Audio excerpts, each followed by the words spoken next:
William Sullivan, Justice of the Superior Court now sitting in Plymouth, within and for the Commonwealth. Draw near, give your attendance, and you shall be heard. God save the Commonwealth of Massachusetts. This court is now in session. Please be seated. Good morning, Your Honor. May I proceed? Yes, please. Your Honor, before the court today, we have the continuation of the jury trial in the matter of Commonwealth versus Lindsay Clancy. Ms. Clancy is present. She is represented by Attorney Kevin Reddington. The Commonwealth is represented by Assistant District Attorney Jennifer Sprague and Assistant District Attorney Shannon Buckingham. All right. Well, thank you, Madam Clerk. Good morning, members of the jury. All right. It's nice to see everybody once more unto the breach, as they say. We're going to continue with this trial. So I appreciate everybody being here. I'm going to ask those questions, and I'll go a little bit into today's schedule and kind of where we're going to go on this. So first question, has any member of the jury read, seen, heard, or overheard anything from any source about any aspect about this case that would affect your ability to be fair and impartial? All right. Second, is there any other serious matter or concern bearing on your service as a juror in this case that anybody needs to address at this time? Again, thank you so much for following those instructions. And so what we're going to do, as I said yesterday, we're going to continue with the testimony of the doctor who was on the stand yesterday, and it's anticipated that that is the last witness in the trial.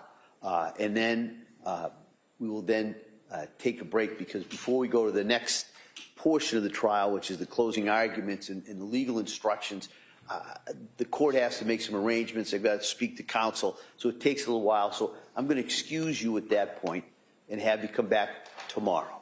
All right? So we're going to finish the evidence today. We're going to excuse you. I'm going to then deal with counsel, and then we will do, hopefully, arguments in charge tomorrow. All right? So again, I can't tell you how much I appreciate everybody's dedication and commitment and following those instructions and being here every day. So that's kind of where we are at this point. All right? And so with that, I'm going to ask the Commonwealth if you could have the doctor retake the stand, please. Yes, Your Honor.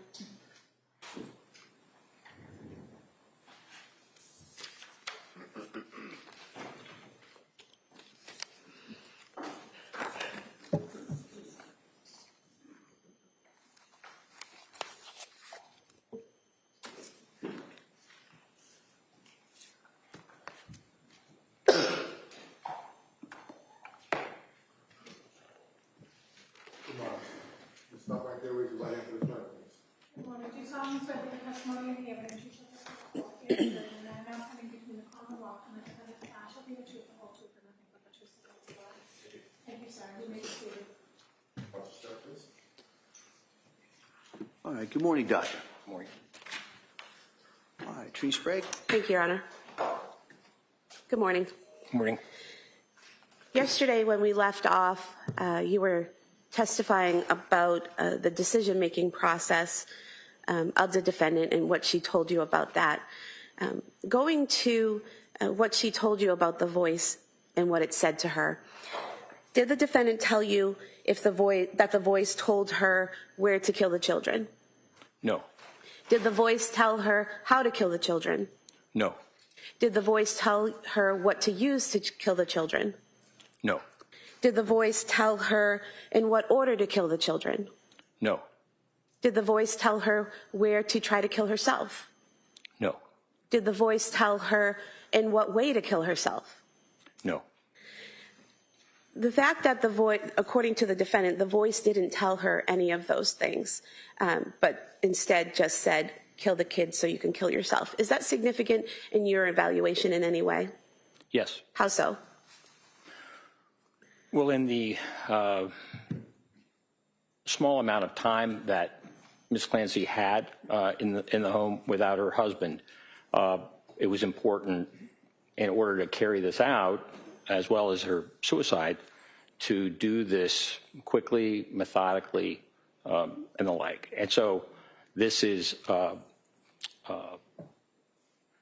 having no instructions as to how to do it, but being able to execute those decisions, including being able to get a phone call and then return it to her husband in the process of all of this. Certainly the phone call was not expected. That is surprising that she was able to accomplish all of this without any other kind of direction or plan. Does that indicate to you that she was making decisions about those things, about where and how and when? Your Honor, this is, again, for the record, direct examination. It's leading. I object to have a standing objection. Yeah, if you could just rephrase that. What does the fact that she was able to do all of that indicate to you, if anything? Well, it indicated that she had control of the sequence of what she was doing throughout. Doctor, you talk in your report about interpersonal psychological theory of suicide. What is that? Well, that has to do with the decision-making process or the capability for someone who attempts suicide. And are there 3 parts to that theory? Yes. And what are they? Well, one would be called aloneness, or the sense of isolation, people not understanding. So that is a real difficult challenge for people to face. They feel that they can't fully share with others. Another is burdensomeness. If someone feels that they are a burden to others, that is also something that we find is a component to those who make serious suicide attempts and completions. And third is what I would call capability. So you can have that sense of aloneness. You can have that sense of burdensomeness. But if you don't have the capability of taking your life, you can be very suicidal but not ultimately accomplish the suicide. It does not mean that you're not suicidal. But that issue of capability is one that's very difficult because we have a natural will to live. And that is the most difficult thing for people to overcome. The thing that's the most difficult thing to overcome, that's the capability of actually committing suicide? Is that what you're saying? Correct. And this theory in the 3 parts, did you compare what Ms. Clancy told you and what you saw in the records to this theory and have any conclusions about that? Yes. And what were they? Well, certainly, the documentation from the medical and mental health records demonstrates that sense of isolation she felt, even in the company of others. That sense that she was just having a problem that was difficult for her to understand, difficult for others to understand, and of course the suicidal feelings that came about, and then ultimately those feelings about harming her children. This is not something that she could share. The sense of burdensomeness, she had planned to go back to work, as she had for her first 2 children, Cora and Dawson. And the time that she was expecting to go to work kept extending because she just did not feel mentally healthy enough to be able to return to work and to function. And so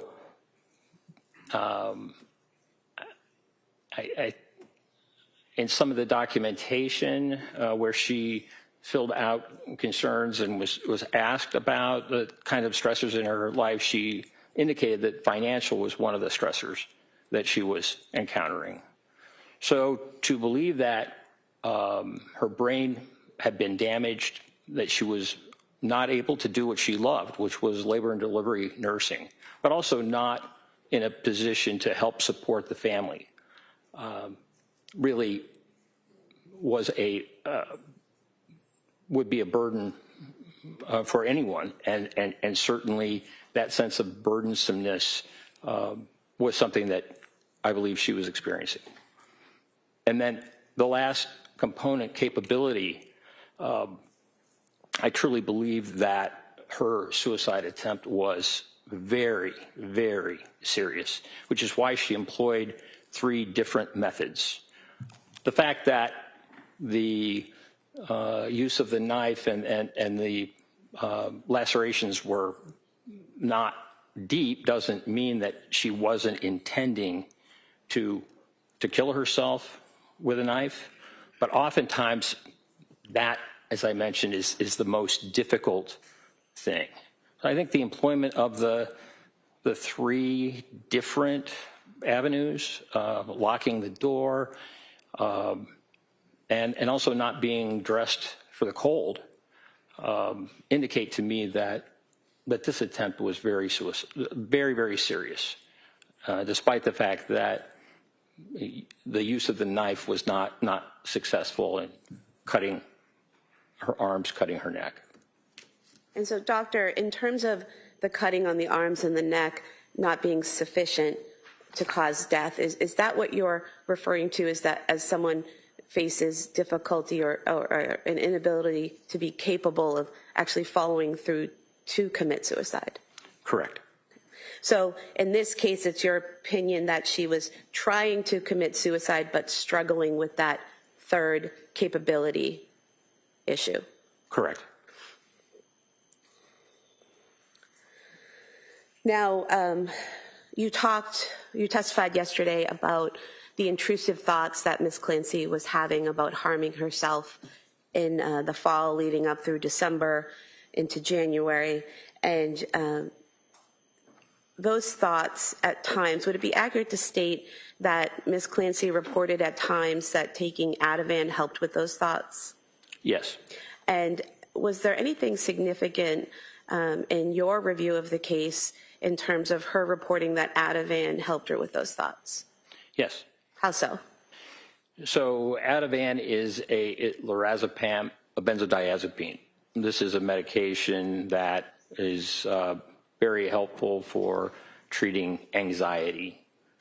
It also can help relax people, help them sleep, which was very helpful to Ms. Clancy. And she stated that when she had the intrusive thoughts, taking the Ativan resolved those thoughts. And I think that's significant because it's not a medication. Ativan, lorazepam, is not an antipsychotic medication. It's not meant to treat psychosis, to make people feel more calm, and sometimes it's used for people who are having significant symptoms. But in terms of actually treating psychosis, making a voice go away, it's just not designed to do that. And doctor, did the fact that the intrusive thoughts went away when taking the Ativan, according to Ms. Clancy, give you further evidence that it was in fact internal thoughts and not an external voice? Yes.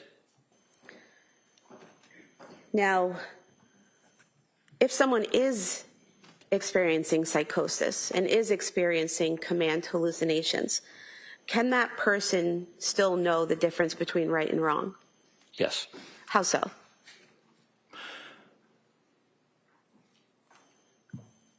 Well, hallucinations, even command hallucinations, when they occur, do not propel an individual to automatically obey them. And in fact, many people will engage in behaviors to stop the actions that the voice is claiming.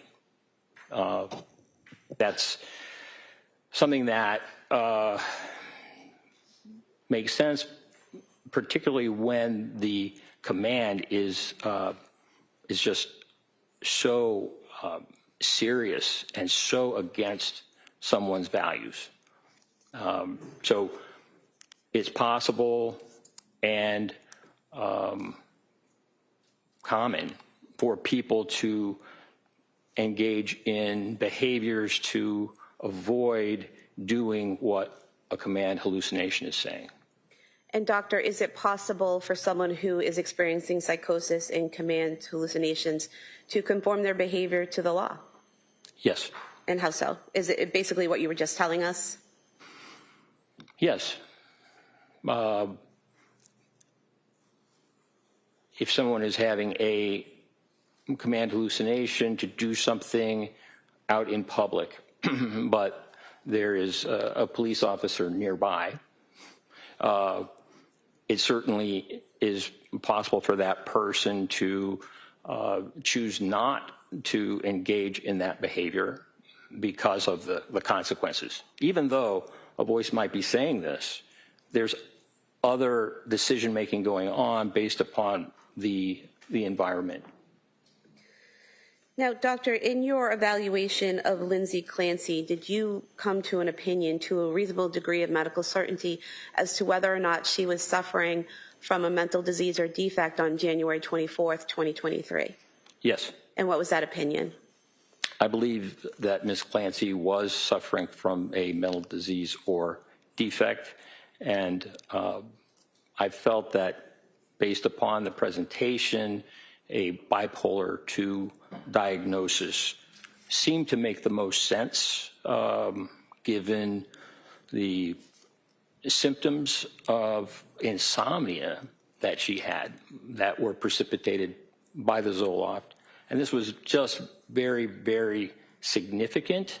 And while it didn't fulfill all the criteria, or many of the criteria, if she were a patient of mine, I would diagnose her as bipolar II, because I would want to make sure that any doctor who saw her afterwards would be very wary of using an SSRI antidepressant in treating her. And doctor, you mentioned the drug effects, Zoloft had an effect, and SSRIs might have an effect. Is there a difference when you're treating someone and they're taking medications between being over-medicated and having an adverse reaction to medication? Yes. And what is the difference? Well, when we think about side effects, that is an example of a medication having a response. Now, sometimes we have side effects when we're not necessarily over-medicated, but we put up with those side effects. When there is too much medication, certainly we can experience those side effects. For example, over-sedation, or there are some medications that can cause stimulation, so people are not able to sleep. An adverse reaction is much more serious. An adverse reaction could be, for example, an allergic reaction that could cause death, or some type of reaction that you don't see in most people but has been reported. So there is a difference between side effects, no matter how difficult they are, and what we would call adverse effects, which can be extremely serious. And in your review of the records of the medications that the defendant was prescribed from September through December, did you see any evidence of her having adverse effects from the medication?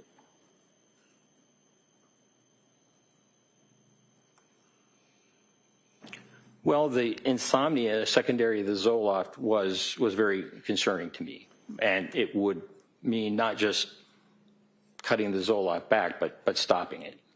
I would say that the Zoloft was in precipitating insomnia. I mean, she reported 48 hours straight of not being able to sleep, that was an adverse effect. And an adverse effect really requires one to stop the medication. And that is what Dr. Jennifer Tufts did with Ms. Clancy, correct? She had her stop the medication? Correct. And in reviewing those records again from September through December of 2022, did you see any evidence that Ms. Clancy was over-medicated?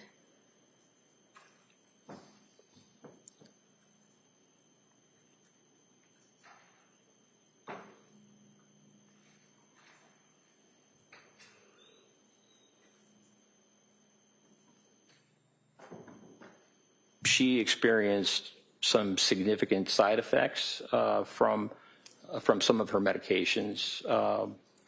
She was given, I think, nurse practitioner Paul gave her clonazepam, which is also a benzodiazepine, and she really had an uncomfortable reaction to that. Just woke up and felt quite confused. So she stopped that medication, understandably.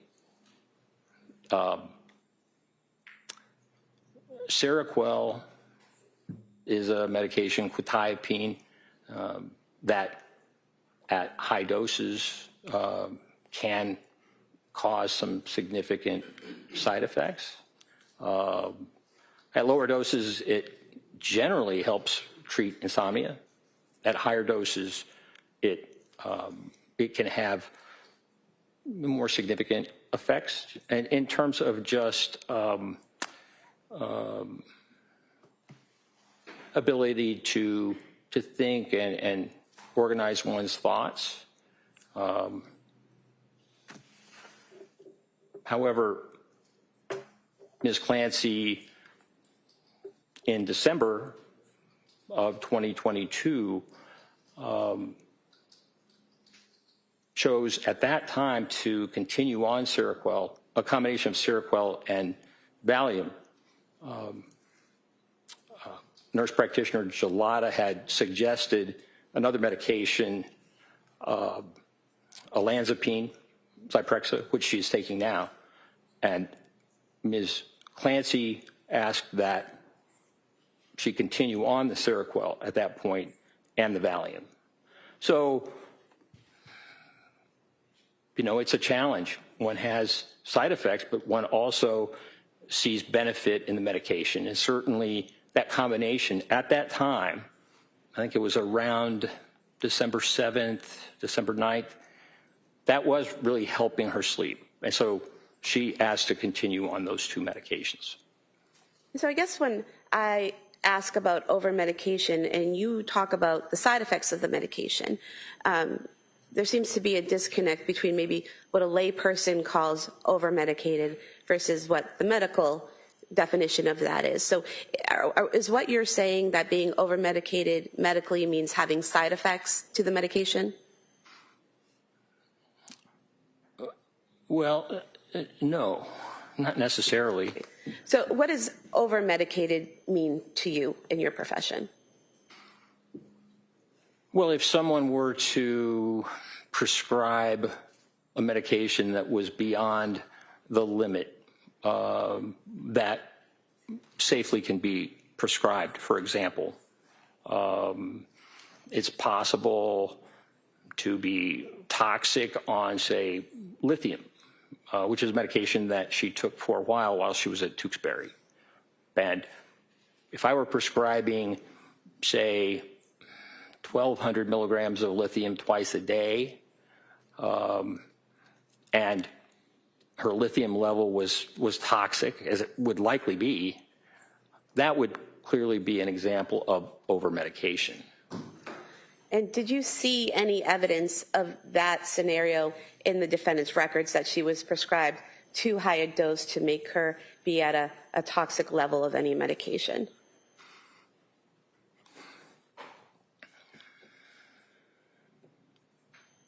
I think those who were prescribing for her were responding to the symptoms that she was bringing.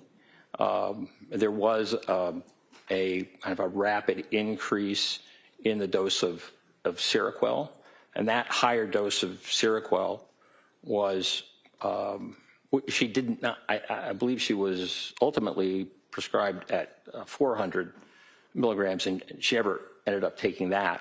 but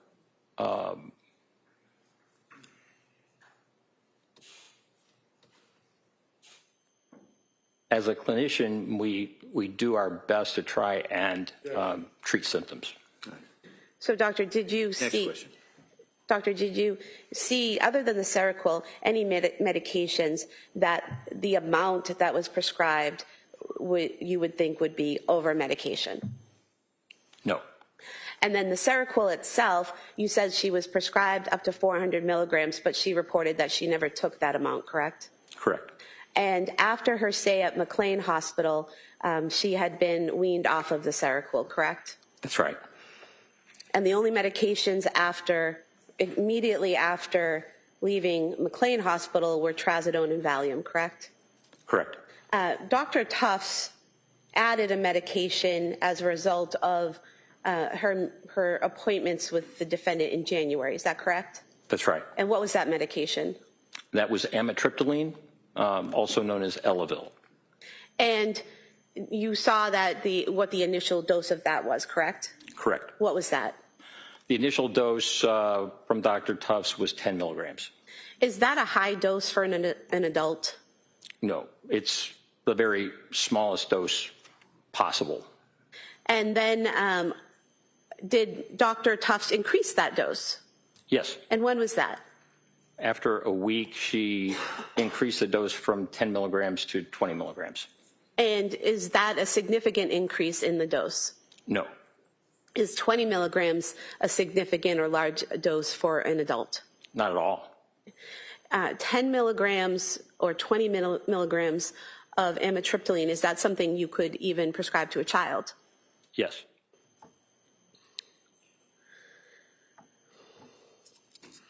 Now, doctor, based on your review of all of the records and your meetings with Ms. Clancy and your collateral interviews, did you form an opinion to a reasonable degree of medical certainty as to whether or not Lindsay Clancy on January 24th, 2023 could appreciate the difference between right and wrong?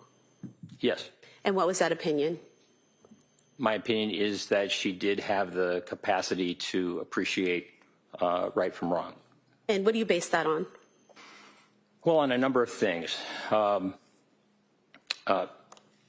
Ms. Clancy had just met with her psychiatrist, Dr. Tufts, the day before. And in that discussion with Dr. Tufts, as documented, she denied suicidal ideation, and she also denied thoughts of harm to others. And also there was an ongoing conversation regarding future possible treatments, esketamine or TMS, which I spoke about yesterday, that could be employed to help her. Also, with regard to the appreciation between right and wrong, the planning involved prior to the strangling of her children, I thought was significant. The searches for distance of 3V, the searches of CBS, all done prior to her sending fairly late in the afternoon a text asking her husband if he didn't mind takeout from 3B and then adding on. So that planning, that preparatory planning, I thought was significant. The avoidance of witnesses. You know, a witness during a time when one is committing a crime can intervene, not just report, but also intervene. And so the fact that this was done without any witness present during a time where she had asked the potential witness to go on a longer errand, also I thought was significant. Concealment is another thing that I think indicated an understanding of right and wrong. I mean, the children were strangled all in the basement, and according to Mr. Clancy, the door to his office had been closed when he arrived to the basement. Timing was really, really significant in this. There was a window of time that Ms. Clancy was aware of in which she would need to kill her 3 children as well as to kill herself, which she expected would happen. She was conscious of time and told me that she had mapped out the distance, et cetera, because she didn't want her husband to be gone too long. But in this case, I think the issue of time and her husband returning, rather than being a solution for her, was a problem. And so to accomplish all of this in the course of that amount of time that Mr. Clancy was gone, I thought was significant, really showed an awareness of time. In terms of the weapons used, now these were exercise bands, but they were all near where the children were strangled. They were placed there. That's where they kept those exercise bands. And the exercise bands were nearly identical. I mean, very similar in terms of what they could do as ligatures.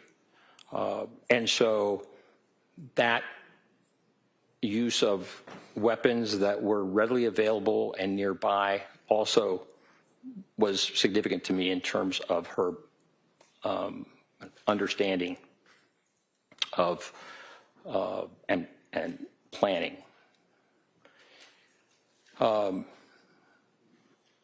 I did not see any evidence that she had delusions about her children, delusions as to something wrong with them or something that required them, because of a delusion, that they needed to die. I don't recall that she ever spoke about her children in a delusional way. Now, we have a question. Sure. Next question. Were there other factors that influenced your opinion that she knew the difference between right and wrong? yes. And what were they? Well, the phone call at, 5:34 in the afternoon, I thought was significant. So Mr. Clancy was at CBS, and he called his wife, and she did not pick up, she did not answer. But she called him back and had that ability to deviate from what she was doing to be able to respond, and so had the presence of mind to do that, but also to conceal from him what was going on.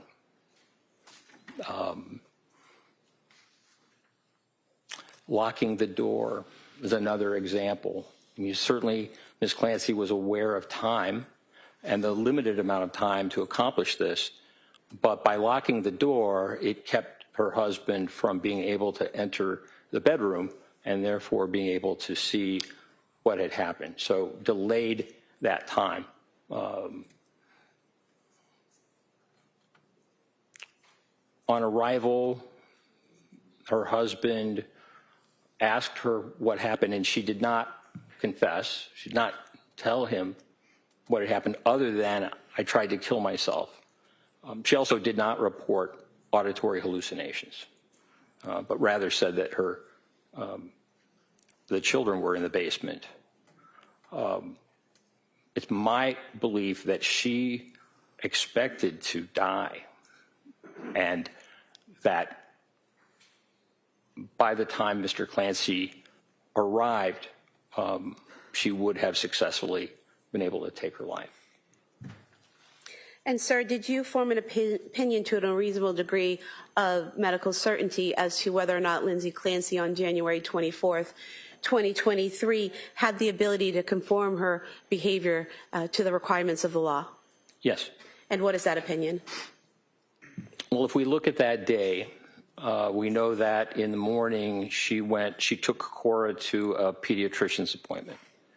And all physicians receive training in psychiatry, no matter what specialty they go in. That's part of medical school.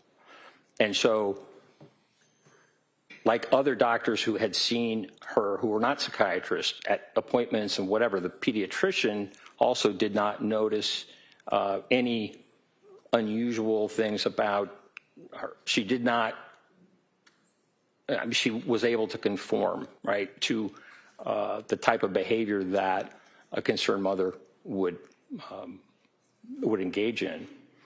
She was able to drive to the pediatrician's office and then back. And the day was really one of significant control.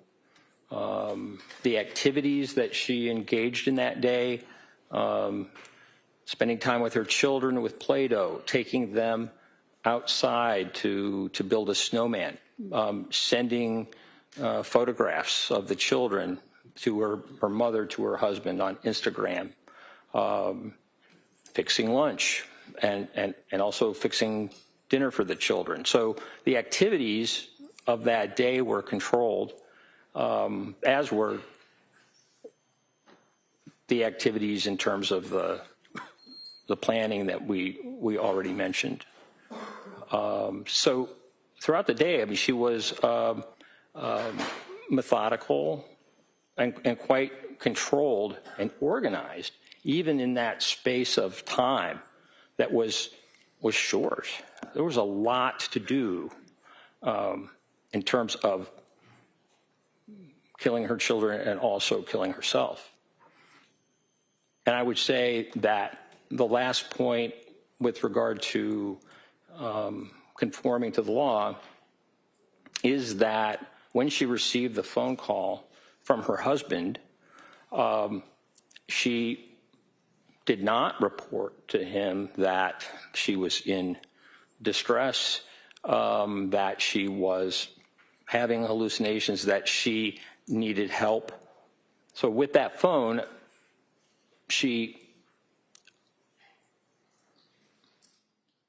by calling her husband back and reassuring him by the fact that, yes, she knew the medication, whatever, that helped guarantee that he would continue on the errands. Had she not called him back, it would likely, or it certainly was possible that he would be concerned enough that he would return home. And so I think the phone figures in just in terms of her awareness and conforming her behavior such that the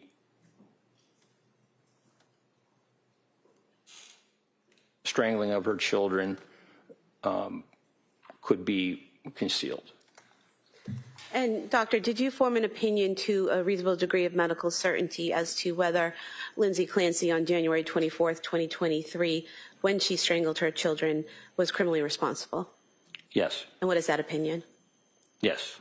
It is my opinion within a reasonable degree of medical certainty that Ms. Clancy was criminally responsible. Move to submit Dr. Saathoff's CV as the next exhibit.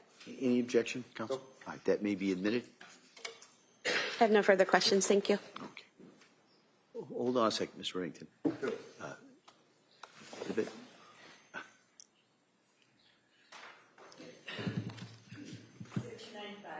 Thank you. All right, counsel. Morning. Good morning.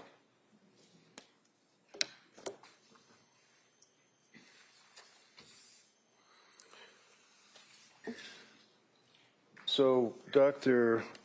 Saathoff, as I understand it, you conducted your investigation or examination of Lindsay by Zoom, correct? Did you say by June? Sorry, Zoom. By Zoom, okay. Television. I thought you said because it was the 4th of June. Yes, sir. Okay. And can you tell us when you were first engaged by the district attorney's office to assist them in this case? I first was informed about the case, I think, in January or early February of 2026 of this year. The final contract with the university was not completed, as I recall, until April. And is that a matter of significant import when you're engaged in evaluating a young woman that's charged with triple homicide and you're hired by the government? The fact that there's a contract that wasn't signed by your school? Well, sometimes it's a long process that I don't have any control over. Sure, I understand. I've seen those kinds of things take a while, take longer than one would necessarily want. So the contract with your school that you're talking about would be the contract for your compensation, for your opinion? Well, I would never be contracted for an opinion. Okay. But you're getting paid, right? No, I'm getting paid a salary. Yes. The university is getting paid. And the university is deriving a benefit monetarily from your testimony or working on this case for the DA, right? That's right. All right. And how much did the university get as a result of your involvement in this case? I don't know what the hourly rate is that they charge. So you don't know what the hourly rate for your time is, right? Correct. You don't know how much money was paid by the district attorney's office to the university, right? Correct. You don't know how much money will be paid for perhaps yesterday, today, whatever, balance billing. You don't know that either, right? That's right. You were retained or engaged in January of 26, right? Yes. This is an incident that occurred on January of 23, right? Yes. In January of 23 to January of 26, 3 years. That's right. To being engaged on the case, right? Correct. And when you were engaged on the case, at some point the university must have been out of the picture and you must have started to communicate with the DA's office, the police, or whoever. That's right. And you knew about this case. It had a significant amount of publicity, right? Yes. Did you know that other doctors on behalf of the district attorney's office were being hired to also evaluate Lindsay? I didn't specifically know that, but that's usually the case.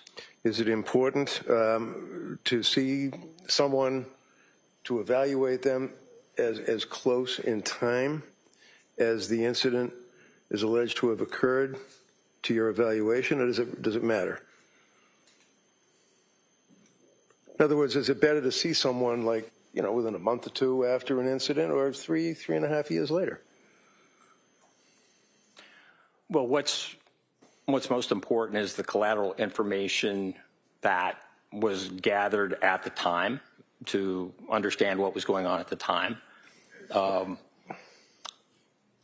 Ms. Clancy's behavior during her hospitalization and the like, there are records, but certainly there are benefits to an examination closer to the event. And you would agree with me, sir, that you actually saw and questioned or interrogated Lindsay, 2 months ago? May 29th and June 4th. Okay. And when you went to interview her in purposes of your evaluation, you had already accessed the collateral information, sir? Yes. Before I go there, let me just review a few things here on your CV, which the jurors will have to examine. You indicated to us your present employment. You have a private practice as a psychiatrist? No. Okay. So where do you see patients? I see patients in the prison system.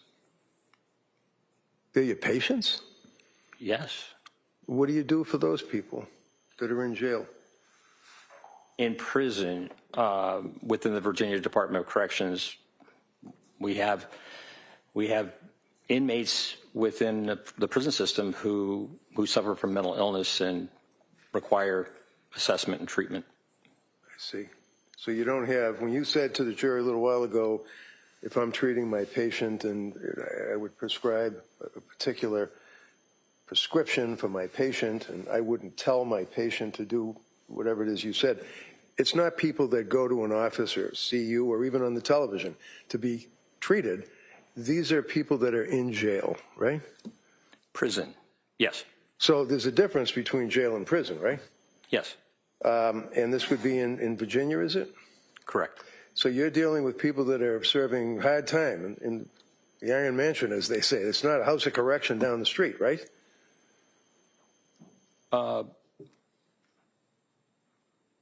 I see patients who have different varying sentences. Some have life sentences. Some are scheduled for release, in the coming months. So that really varies. And you work on behalf of the state to evaluate prisoners to determine whether or not they are fit, if you will, to be released into society, right?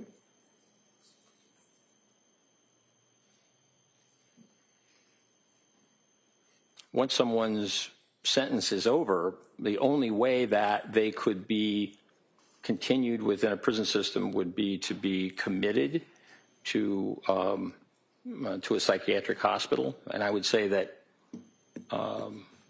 in the 34 years that I've been treating inmates who are patients, I can only recall 2 times where when discharge came up, their condition was such that they required to be civilly committed because of mental illness. And when you are talking as a forensic psychiatrist evaluator, would that be on behalf of the BOP, Bureau of Prisons? I have consulted with the Bureau of Prisons on just a few occasions, but Okay. Bureau of Prisons is federal, and Yeah, I know that. most of my work has been with the state.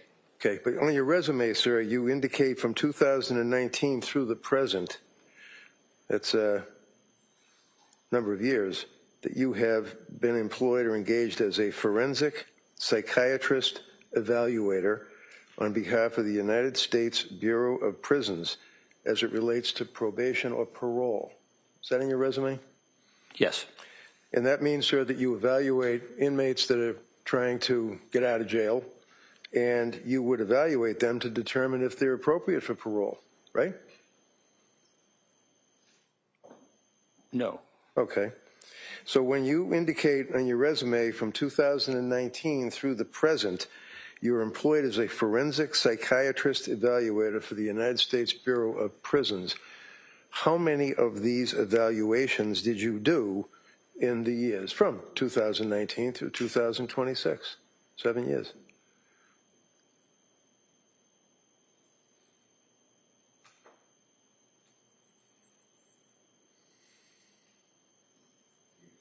I think I've done 2 or 3.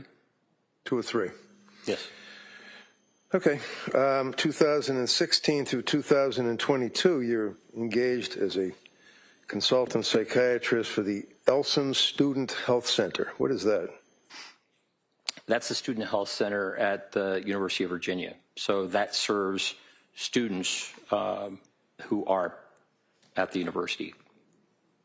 And like what? I mean, do you evaluate them? Do you treat them? Do you analyze them? What do you do for college students? My work with the university and the health center really had to do with students who were having difficulty and had left the university and were interested in getting back. And so I was part of a 3-person panel to evaluate the students to see whether or not it would be appropriate to bring them back to the university. And what, were they like thrown out of the university or they were disciplined or something? Why would you bring them back? What does that mean? Well, if there was an event that caused concern, potentially was a threat, for example, then just for the student safety and the safety of all, they would leave the university in order to get the type of care that they needed.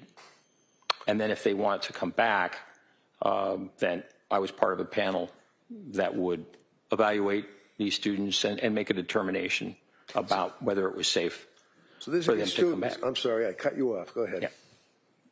No, that's all right. Okay, these are students, right? Correct. In college, right? That's right. That have been thrown out or disciplined or suspended or something, and they're trying to get back into school, right? That's right. And when the parents of the students come, they retain you to advocate on their behalf? No. No, you work for the school, right? Correct. You evaluate them and then back the school up so that these kids can't get back into the school, right? Can you ask that question again? No, that's all right. 1999 through the present, you work for the United States Department of Justice, the United States Department of State, right? Yes. Okay. And that would be the United States Attorney's Office, the prosecutors. Like they're the state prosecutors, you got federal prosecutors, right? Well, federal prosecutors and defenders. I've worked with both. Well, the defenders certainly don't work for the United States Department of Justice or the United States Department of State, do they? I was under the impression that federal public defenders were under the umbrella of the Department of Justice. No, that's called the CJAC. That would be a totally different group of people. Those are people that defend people to try to have them not be abused by the system, if you will. Yeah, that question be stricken. 2015, you're a psychiatric consultant for the Virginia Office of the Attorney General. Another prosecuting arm, right?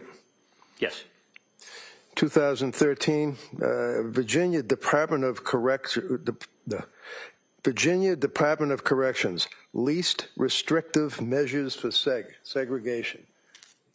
You evaluate people to determine if they should be in max or disciplinary unit as opposed to general population. Is that what you do? Yes, I've been asked to do that. Okay. And you certainly don't advocate on behalf of the prisoners that are being placed in seg or being placed in those closed units with higher security, right? No, that's not true at all. The National Security Expert 2007 to the present, Oak Ridge United Associated Universities. What is that? Yes, that is a group that does research with the Behavioral Analysis Unit and the National Center for Analysis of Violent Crime, and I have done work with them. Okay. Critical Incident Analysis Group, CIAG, University of Virginia. Yes. Okay. Behavioral Analysis Unit, as you told us yesterday, for the FBI at Quantico, right? That's right. Psychiatric consultant to the Virginia Department of Corrections, medium, maximum, and supermax facilities, right? Yes. Continuing on with your experience, sir, as a witness in this case, you'd agree with me that you were involved as a psychiatric consultant with the Macro Task Force on-site consultation for the Australian Police Service. Yes. Former Soviet Union project, Republic of Georgia, TBILISI, Georgia. You're involved with that, sir? Tbilisi. Tbilisi, yeah. Critical Incident Response Group for the U.S. Air Force. You're in the assessment unit. Yes. Crisis Management Unit, investigative support for Operation Gray Sunset, Jordan. Correct. Crisis Management Unit, Investigative Support Unit, Critical Incident Response in Montreal, Quebec. Yes. FBI, National Center for Analysis of Violent Crime, Operation New Hope. Yes. Bureau of Criminal Investigation, that's BCI, for the Department of the State Police. Would that be Virginia? Yes. You also have an interest in and have studied or written about various topics in your career, correct? Yes. Okay. Hostage negotiations course, crisis management unit. You were involved with that, is that correct? Correct. That was a number of years ago, though. I guess that was like 1996. That's right. But you've been involved with the FBI for a long time, right? Yes. Fair to say that you're a government man? Objection. No, sustained. Hostage negotiation course. How about Virginia Department of State Police? You involved with them as well, sir? Yes? Yes. Advisory positions. You deal with Islam in prison is one of your interests, right? That was a TV program or something? Correct. Talk about National Institute for Justice, Standing Committee to advise the Department of State on unexplained health effects on U.S. government employees and their families overseas, right? Yes. Analysis of pre-attack behaviors of the Las Vegas shooter behavioral analysis unit for the FBI. Yes. Skipping ahead, papers published. Now, when a doctor or a psychiatrist, or any doctor really, I guess, publishes a paper that's of interest to other doctors or people, that's called a learned treatise, right? Peer review? Yes. Okay. Can you tell me, what is peer review? What does that mean when you're dealing with a person's focus and interest in writing about what they're focused on? So a peer review journal is one in which once an article is submitted, a paper for publication, that goes to qualified people within the same field who review it and make determinations about the quality and whether or not it should be published. Oftentimes, there will be some edits or suggested edits from those who have expertise. It's a blind process, so if I submit a paper and it's peer reviewed, I don't know necessarily at all who is reviewing it, but it's a way to ensure quality of articles that are published, and that's just an important standard. So it's kind of a rigorous standard to make sure that what you're writing about is reliable and would be helpful to others that are interested in it, right? Correct. Okay. So, for example, also it depends on where you're publishing it. You can put something in the National Enquirer, or you could put it in International Psychiatric something or other, right? Which would be a better publication. I don't think the Enquirer is peer reviewed, but. So you certainly would agree with me that the International Journal of Law and Psychiatry is a respected source for learned treatises, right? Yes. And you would agree with me, sir, that you've been in here telling this jury all about Lindsay and how she didn't hear voices or did hear voices or exaggerated and lied.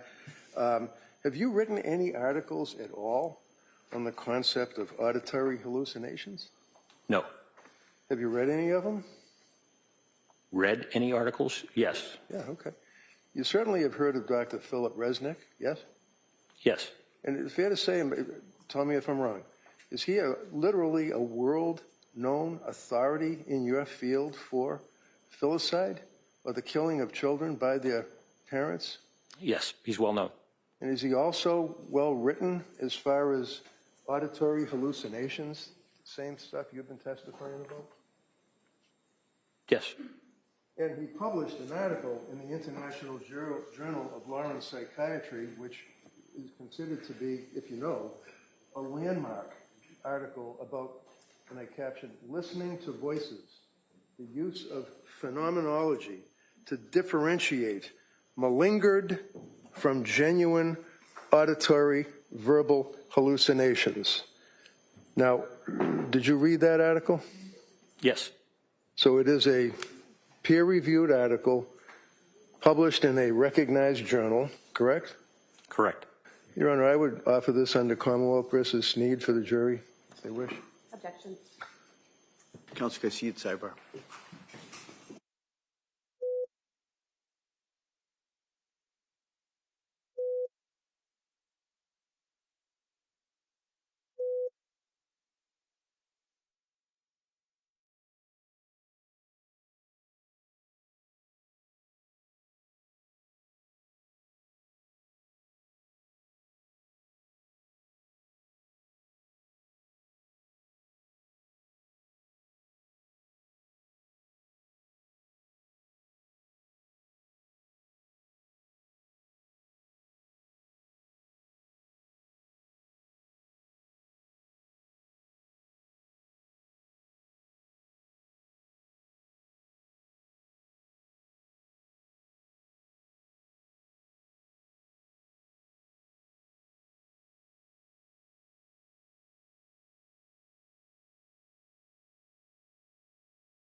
Your Honor, while that copy is being made for the district attorney, could I continue?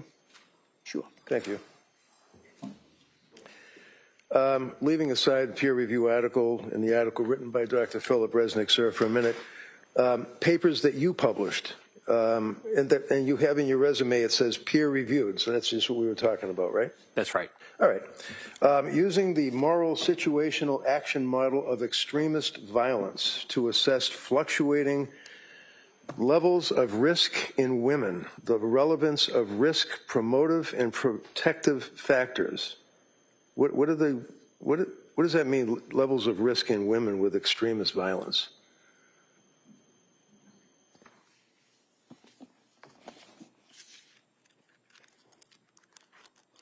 Well, looking at risk assessment in terms of violence and what may be mitigating factors, in other words, decreasing the risk or the threat, or increasing, that would be enhancing factors. But this is looking at a group in terms of research. And it's research about women that are involved with extremist violence? Yes. Okay. Assessing, strike that. Using the moral situational action violence risk model for assessing women involved in extremist violence, an empirical study. Is that a similar article? Yes. Operationalizing theory, a moral situational action model for extremist violence. That would include guys plus women, I guess, right? I'm sorry. That would include men plus women, I guess, right? Because it doesn't say women. Suicide, terrorism, performance, violence as a public plunge. You wrote that, right? Correct. It's another interest. Crisis leadership and military community resilience. You wrote that, right? Correct. Painting by numbers, capturing the pathology of socio-political conflict, dealing with depression amongst Palestinians. You wrote that, right? Correct. Psychological challenges of bioterror. You wrote that, right? Correct. Trauma and intergenerations transmissions in Kuwait. You wrote that, right? Yes. Recognizing borderline personality disorder in the family practice setting. You wrote that, right? That's right. Mortality among elderly patients discharged from a state hospital. It's one of your interests, right? That's right. Postpartum psychosis induced by bromocriptine. That's the one that you told the jury about originally that you published 40 years ago, right? Yes. Okay. Morality and the radicalization of women. What is that? What was that all about? Could I be refreshed with that? I'm Sure. It's just, I mean, you can look at your resume if you wish. I'm just going through it. It's under B, books and chapters. This one is the first one, and it deals with radicalization of women. A handbook, I guess, for terrorism studies. You remember that? It's only 4 years ago. Yes. Okay. Application of big data for national security, a practitioner's guide. You wrote that, right? Correct. I was one of 4 editors. Crisis Guide of Psychoactive Drugs and Poisons for the Crisis Negotiation Unit. You wrote that, right? That's right. International Handbook of Threat Assessment, right? Yes. Protection of Children During Armed Political Conflicts, a Multidisciplinary Perspective, right? Yes. The Negotiator's Guide, like when somebody's locked in a building and they're threatening to kill people or something, the Negotiator's Guide to Psychoactive Drugs, 2nd edition. You wrote a chapter on that, right? That's right. The Negotiator's Guide. And it goes on and on with the negotiators and things like that. Terrorism negotiators, right? It's fair to say that's your focus? Correct. Well, Well, I know you can talk about postpartum, but I mean, I'm asking you if your resume that you prepared, I imagine, well before you were hired by this DA's office, sets forth your interest, right? yes. Okay. The characterization of negotiation as trying to stop killers is not accurate. I'm probably wrong. Comprehensive. I apologize. You see it on TV, the negotiators, and they're trying to help people that are being kidnapped on a bridge, in crisis, yeah. something like that. So, just a few more, Doctor. Panels and symposia. You'd agree with, let's see, national security I just want to run through a quick attachment theory, mental wellness as it relates to threat management, threat assessments, corrections, psychiatry presentations, substance abuse and misuse in prisons, perspective on providing medical support during conflict and chaos, targeted violence in the media, lessons from history, the profiler of poisons, understanding the female extremist, crisis operations, leadership, how to fool doctors by injecting chemicals into muscle to obtain opioids, a prison inmate comes clean. Did I read all those topics correctly, sir? correct. Invited lectures, talk about extremism, terrorism, the future of policing, children in long-term abductions, how to prevent terrorism, mass shooters, U.S. prisoners, religious rights, religious radicalization, terrorism and the unknown enemy. Basically, that's what your focus is, sir, correct? No. And that's coupled with your experience of the 2 people or so that you recall dealing with in your, it's not a practice, but working for the Bureau of Prisons or the state for Virginia, the people that are in jail. That is the sum total, to be respected, of Dr. Saathoff, correct? I mean, you treated 2 people. You've written a lot about terrorism and other issues that we went through. That's not at all a correct characterization. Oh, I'm sorry. Because I read your resume, right? Yes. Okay. And I related what you indicated to the jury, your experience when I asked you about patients or treating people. I said that right? I've been treating patients, and I continue to for the last 40 years.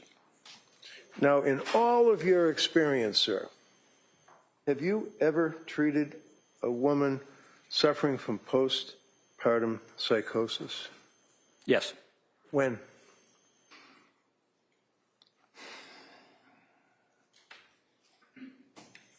In the late 1980s and also during the 1990s when I ran a unit in a state hospital.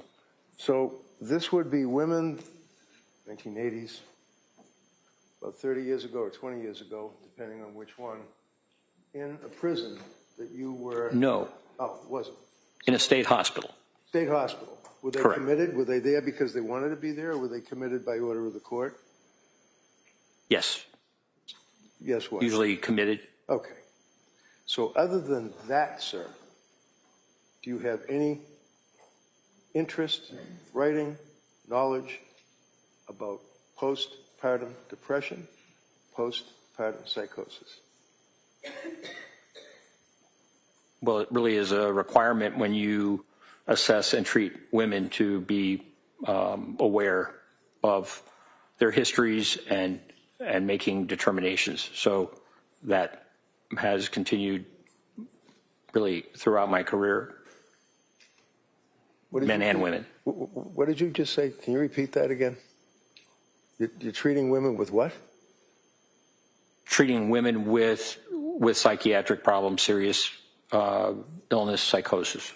So when you defined for the district attorney the concept of, let's say, psychosis yesterday, were you referring in any degree to a woman who has had a baby and is in a period of postpartum depression, shall we say? Yes. Okay. And when and how were you treating those people? That was during the period of 15 years when I ran a unit of men and women who came in with serious psychiatric symptoms. So what would you do? Would you analyze them? Would you talk to them, counsel them? What would you do while they're in the hospital? Well, do a full assessment with a multidisciplinary team and make determinations about proper treatment, proper therapy, medications, and the like to treat the symptoms. And generally, what would the symptoms be, sir, in your experience? Symptoms of postpartum depression?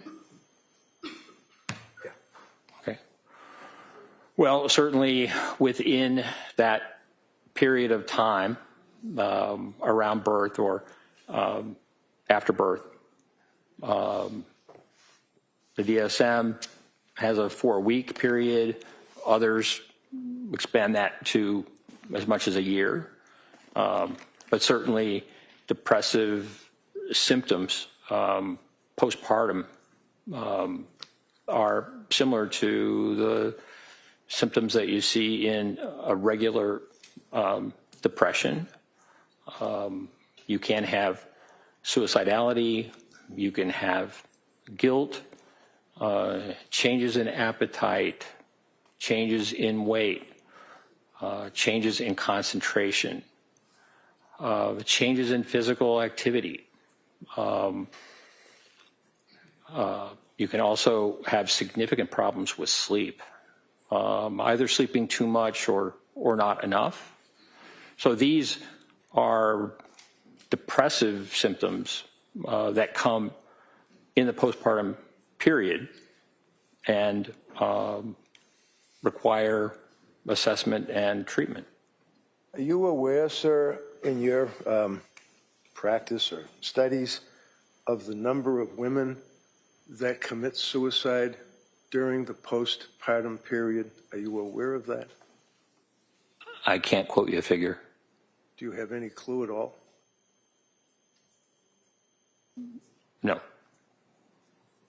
Would you agree with me, sir, that one of the unfortunate components of a woman who has had a baby and is suffering from postpartum depression and living with it, that can, on a dime, turn into postpartum psychosis very quick, right?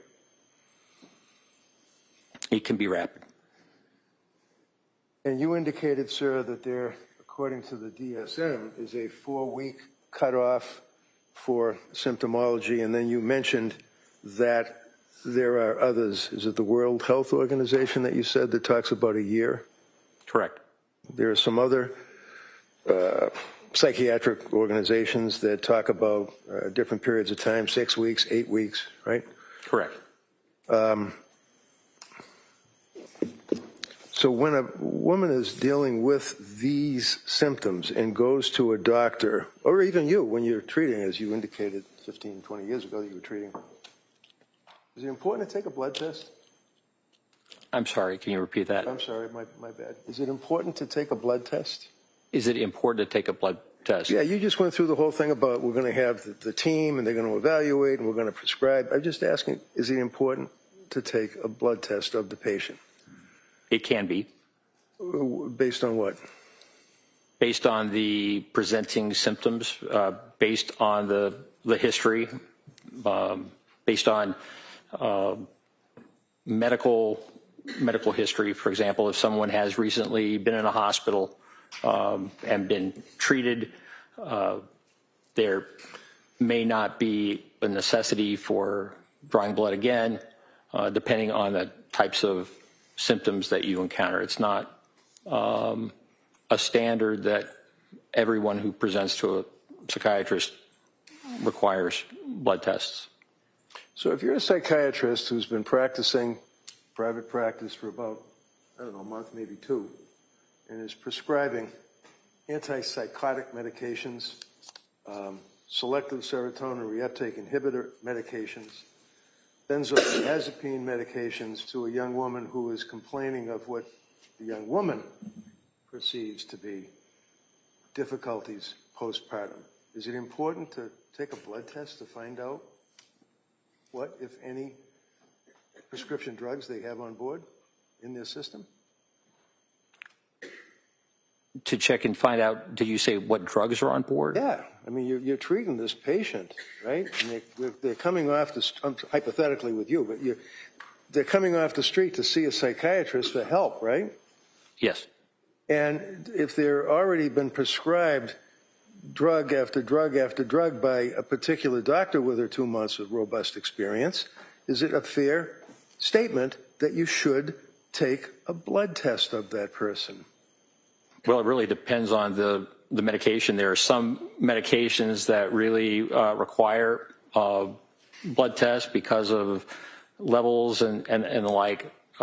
Many psychotropic medications are not easily, there's not an easy test for the amount of medication in the system. So it depends on the circumstances, and it depends on the medication. I mean, for example, lithium or carbamazepine or valproic acid, those are all mood stabilizers. Certainly taking a blood test would be very important. So it depends. Depends. Can I just ask you to spell those 2 drugs that you just pronounced for the stenographer, please? Carbamazepine. Yeah. Carbamazepine. Okay. Valproic acid, Valproic acid, also known as valproate, Valproate. And did I mention lithium? That's not a hard one. The record has to be accurate, that's all. Understood. Okay.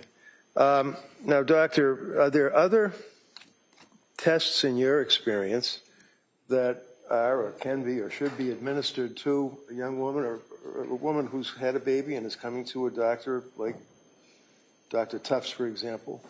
Are there other tests that can be administered to determine if, in fact, that person is suffering from postpartum depression? I'm not aware of any specific test that specifically diagnoses depression. Years and years ago. Oh, postpartum depression, sir. Pardon me? Postpartum depression is my question. Correct. Depression. I know you want to say it's the same thing, but postpartum depression is my question. And you're asking if there's a blood test for postpartum depression? I'm asking if there's any tests at all that a psychiatrist can or should administer to the patient coming to them for help. Well, there's the Edinburgh scale, which is a self-report that patients fill out for who are postpartum. You looked that up last night? No. Well, you knew about the Edinburgh scale? Yes.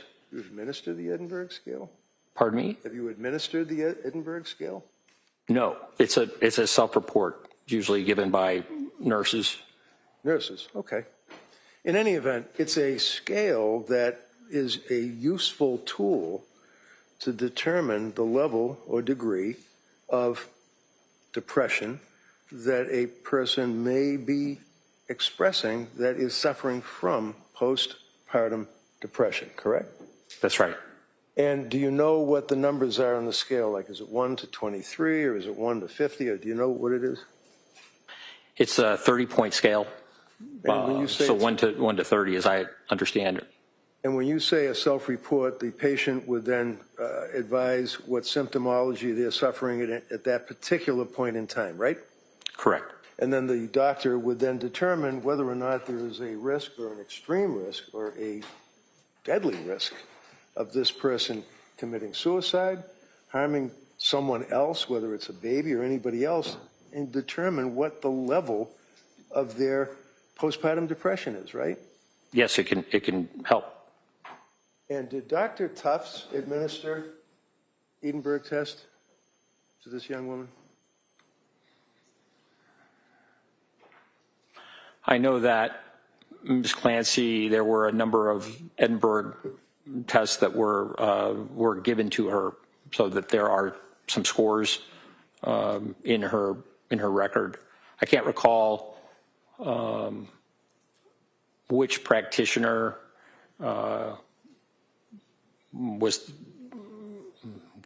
gave her the Edinburgh test, but I do recall that there are a number of scores within her medical record. Right. And what was her highest score? The highest score that I recall was 23. 23 out of 30, right? Correct. And over 15, the patient is in pretty serious trouble, right? Over 15 is concerning, definitely. Right. And she was a 23. Right? Yes, I believe so. I think they ranged from 19 to 23, just Right, from my they memory. increase as time went by, right? She was getting worse, Correct. right? Yeah. All right. And in addition to the regular blood test, which costs like, I don't know, about $100 to administer a blood test to see what somebody's got in their system. It's not a lot of money, right, for the insurance company. I just didn't hear you. Blood test. It's not a lot of money for an insurance company to pay, right, to cover. Correct. Okay. So do you feel that it is reasonable medical procedure for a psychiatrist dealing with a woman who is expressing under the Edinburgh scale off the charts or serious trouble, who is on medication, as we went through, the antipsychotic drugs, the SSRI drugs, the amitriptylines at the end of the period of treatment with these people, the benzodiazepines, it's helpful to take a blood test, right? It can be. And is that, in your opinion, sir, to a reasonable degree of medical certainty, a step that should be taken by a competent doctor? That taking blood tests can be appropriate, yes. And then there's an additional blood test that you can use when you're dealing with a woman who's suffering from postpartum depression or coming to the doctor for help and they have significant narcotics or prescription drugs in their system, and that would be an enzyme test, right?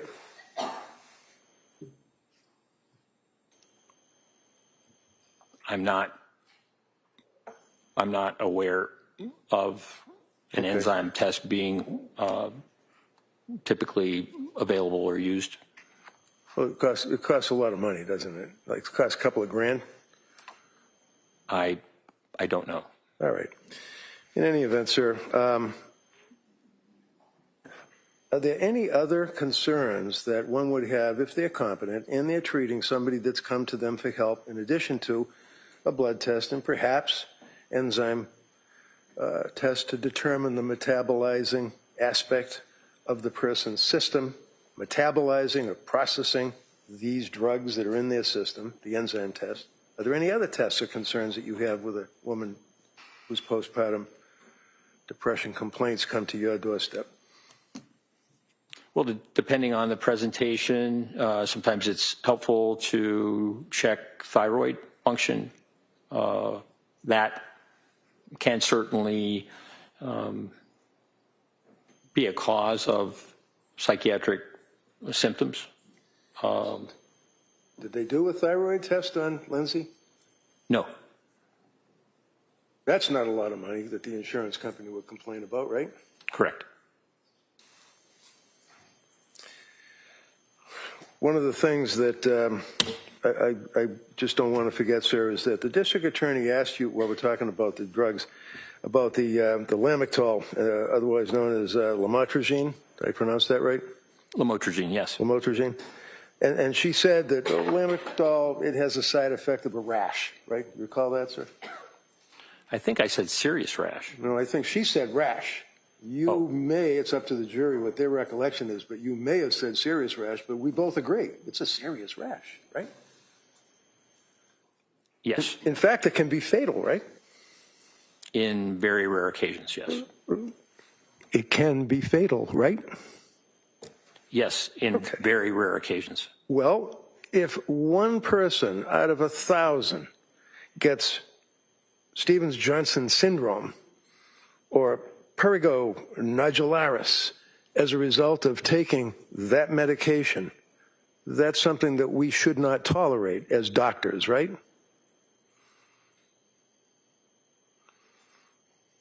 Risks and benefits are something that every physician, every prescriber needs to think about. So you've heard of, as it relates to Lamictal as a prescription drug, what's called 10. You've heard of that, right? As a side effect? Yes. And that means what? It is a pretty severe reaction of the skin, as I recall, causing blistering. I mean, it's very significant. So if you have a young woman who is a nurse, an RN, who worked for 7 years in a very prestigious hospital's labor and delivery unit, who was so nervous about drugs that were being prescribed to her that she would at night sit in her kitchen on her phone and Google all sorts of side effects of narcotics, the drugs, the Seroquel, lamotrigine, all of these drugs. Is it an unreasonable decision for her to say, I don't want to take that drug, in your opinion?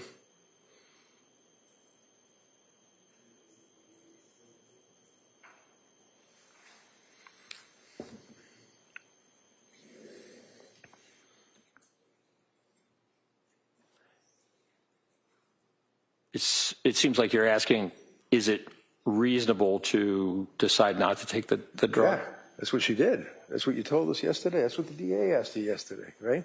It was a decision that she made. And in your opinion, sir, after we just went through all of this with the TENS, with the toxic epidural necrolysis and all the rest of that, and she's a nurse, and she's looking up these drugs that she's being prescribed and says, I don't wish to take that drug, in your opinion, to a reasonable degree of psychiatric certainty based on your experience, is that a reasonable decision for her to say, I don't want to take it? The benefits of that drug are profound, and millions of Americans take that medication, and find it to be very important for them. Doctor, you're an intelligent man, you're a doctor, you've got a lot of experience dealing with the prison system. We've already gone over all of that. You understand my question, don't you?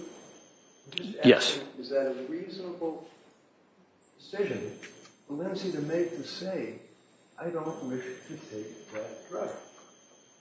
Based on all the side effects, whether or not it's rare that people die, whether or not it's rare that they break out on their skin with these permanent lesions and bleeding pustules, is it reasonable for her to say, I don't want to take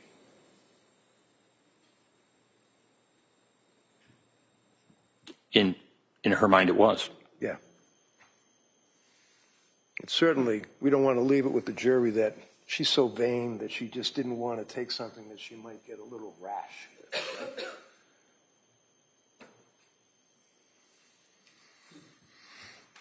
In any event. Now,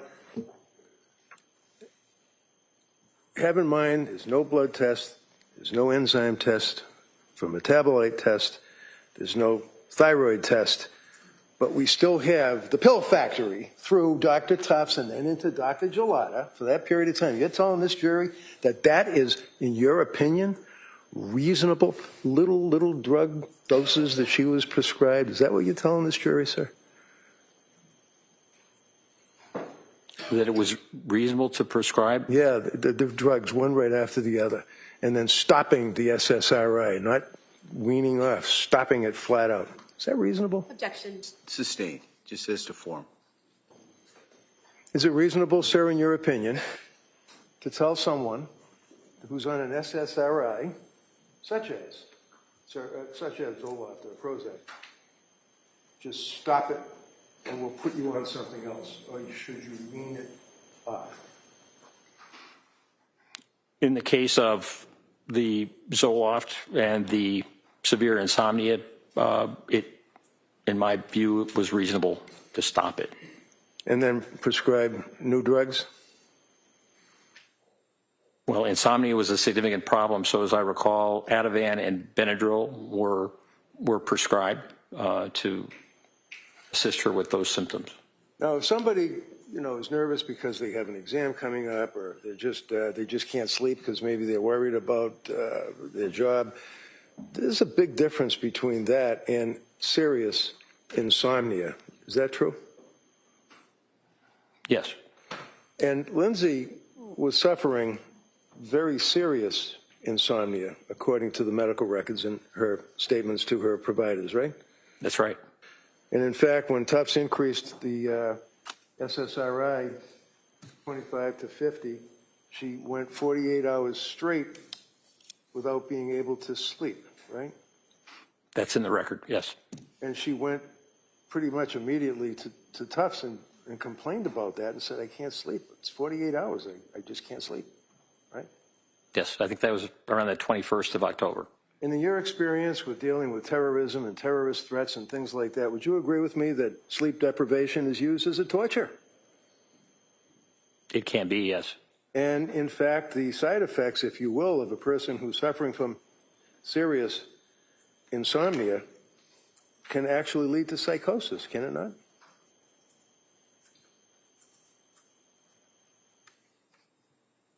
Yes, it's possible. You're aware that while she's living in her house with her husband, Pat, and their 3 kids, that by all accounts, she was a happy mother, wife, friend, daughter, all of the above, right?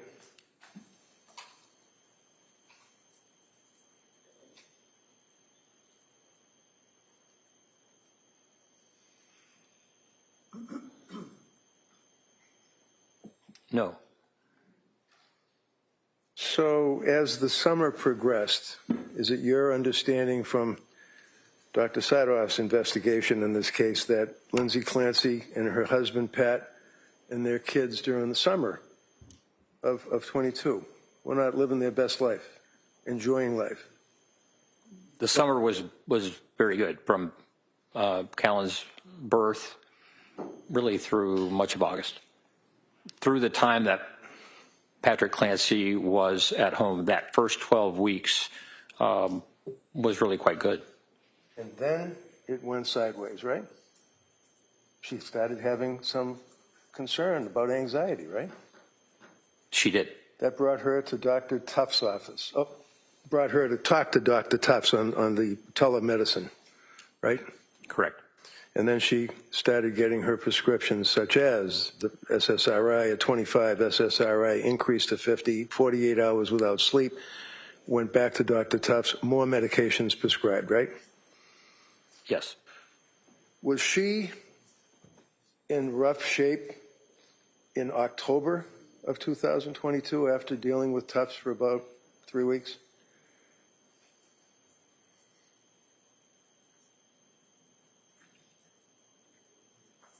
She was certainly having difficulty, although the Benadryl and the Ativan were very helpful for sleep. Okay. I'm just going to grab this item here. I'm just going to kind of hold it. In your investigation, and look, you did look at the text messages and all the stuff that was on Lindsay's phone. Right? Yes. Her life was pretty much turned inside out, right? I mean, government got access to every text message she sent, right? Yes. Every email that she sent, right? Yes. Every memo that she wrote on her phone or on her computer or whatever, right? Yes. Every journal entry that she ever wrote during this period of time, we have it all, don't we? Yes. And in October 20th, sir, did you see this text where she texted her mother and said, "Mom, will you please come up and stay with me a bit? I'm really sick. Something's wrong. I had horrible insomnia all night. I just don't know how I'm going to get through the day. I started to take medicine the doctor prescribed for anxiety, and I think it's made things worse. It's just really scary. And I don't..." Did you see that? Yes. So she wasn't doing well in October, was she? Correct. And continued to see Tufts, right? Yes. Gelada, right? Nurse practitioner Paul and then Gelada, yes. Okay. Now, in your investigation of the medical records, would you agree with me that Lindsay was not running around from doctor to doctor to try to physician shop, to try to get drugs so that she could get high or use the drugs? That's not what she was doing, was it?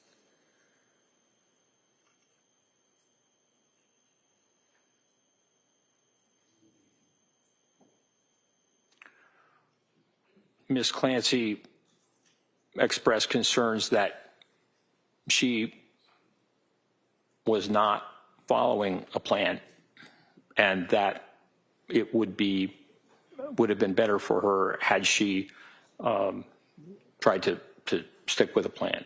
Is that one sentence in all of the medical records where it makes reference to the fact that she said something like, I should have stuck with the plan? Is that what you're referring to? Yes. Okay. My question, sir, was Dr. Tufts, Dr. Paul, Dr. Gelada. Nurse practitioner Paul and Gelada. I apologize again. It's all right. My bad. Nurse practitioner Gelada. Up to that point, bringing us into November, these people and other emergency room visits that she had, she was not going out looking to score drugs off of drug prescriptions. Is that fair? Correct. And she, in fact, looked up Tufts, but she didn't even know who Tufts was. She went online and Googled postpartum depression and found an expert. Isn't that right? That's my understanding. But she was only practicing for like a month or two. Was she, in your opinion, to a reasonable degree, a psychiatric certainty, an expert? Objection. Overruled.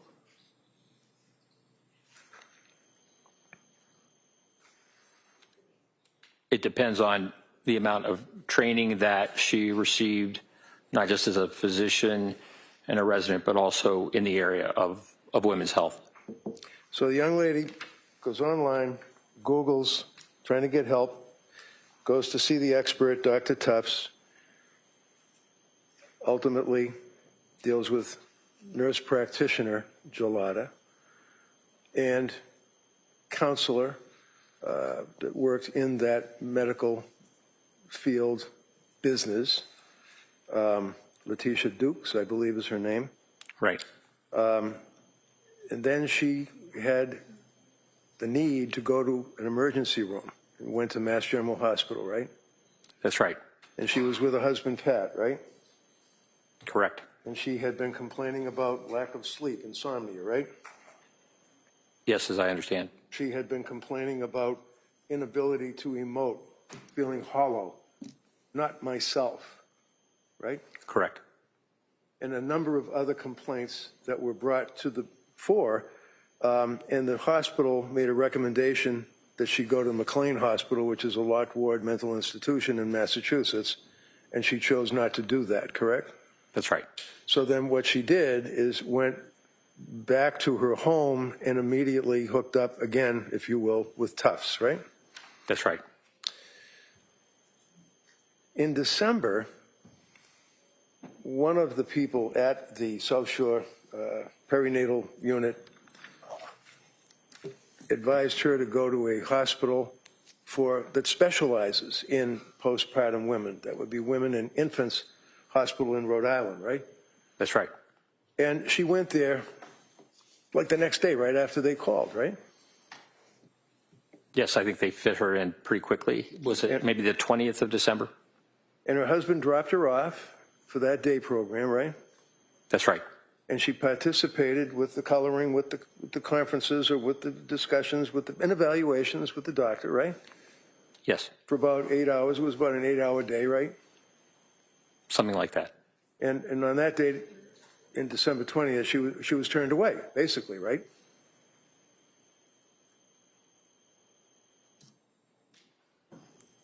I don't know that I would term it turned away. Did they help her? By Dr. Diaz's notes, but. Did they help her? Pardon me? Did they help her? They felt that another program might be more appropriate, either inpatient or partial hospitalization or outpatient, just based upon her concerns about medication. And her concerns about the symptomology of postpartum depression, right? That's why she was there.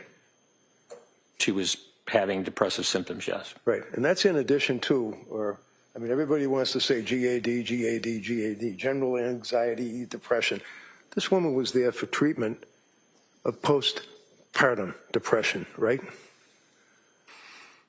She was there for treatment of depression. I was under the impression that most of the women who were in that program were much closer to had given birth to their children. And so in that respect, it was not the group that they served were much closer to that postpartum period, as I understand. You're not going to say to this jury that because Lindsay was outside of the, let's say, 4-month cutoff, that she was not a good candidate for postpartum depression treatment? Is that what you told us, Jim? No. Oh, okay. I'm sorry. I thought you said because of the time frame from giving birth to the time that she went to see them. I was just speaking about my understanding from the note from Women and Infants in terms of their decision-making. Okay. And Women and Infants basically discharged her after about 8 hours, right? Yes. And her husband was up skiing, and then she contacted him, and he had to come down and pick her up and bring her home, right? That's right.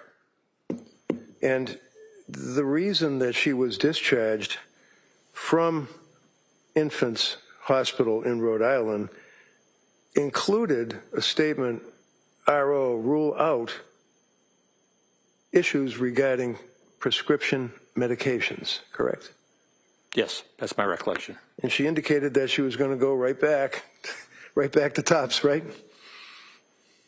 Yes. And she did, didn't she? Yes, as I understand. And would you agree, sir, that every time a doctor said to Lindsay to do something, whether it was to make an appointment somewhere, whether it was to take another drug, any advice that she was on it immediately. Is that fair?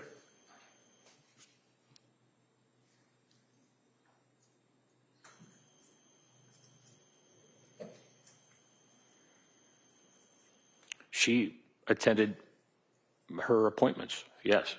Well, not just that, she attended them right away. She was told, for example, at McLean, you read those records, that she should hook up with her provider, and she did the very next day, right? Yes. Okay. So she wasn't avoiding seeing healthcare professionals, was she? No. And she was continuing to express concern about her state of mind. She felt that her mind, her brain was being damaged. Isn't that right? That's right. Those are in the records, right? Correct. And she felt that her brain being damaged was permanent and she was never going to get better, right?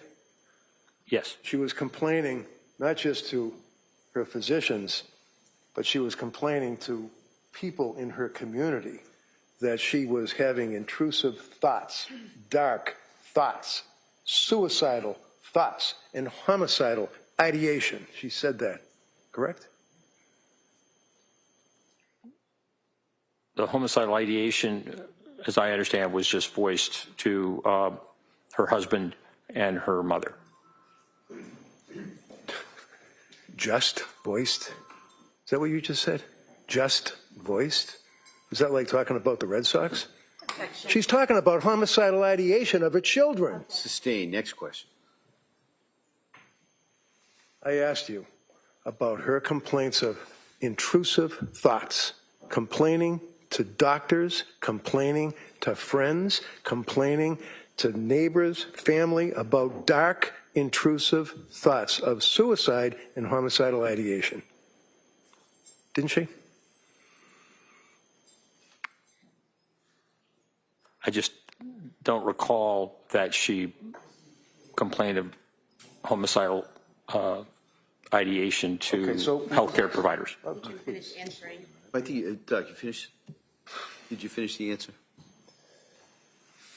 Doctor, did you finish that last answer? Sure. Okay. All right. Next question. So we'll put homicidal ideation aside for a minute.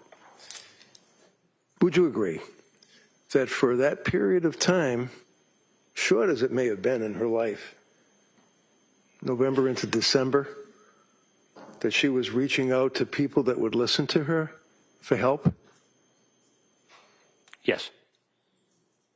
Would you agree, sir, that she would tell, for example, neighbors or friends with the Learning Sprout School, her family, her doctors, that she was having these dark, intrusive thoughts of suicide? Yes or no? Did you ask whether or not she was telling her children's teachers at Learning Sprouts? Anyone that she would come in contact with at Learning Sprouts, whether it's another mother, whether it's a friend, whether it's a teacher, whether it's an administrator, whether it's somebody that just watches the kids in the playground, did she tell anyone that she had dark, intrusive thoughts to your investigation? Those people that you named, I wasn't aware that she informed them about that. When someone says, with her history up to this point in December, that they're having dark, intrusive thoughts to a professional, in your opinion, sir, to a reasonable degree of medical certainty, does it make sense that the professional should ask the person whether or not these are voices that they're hearing in their head, or whether or not they are just thoughts that they're having?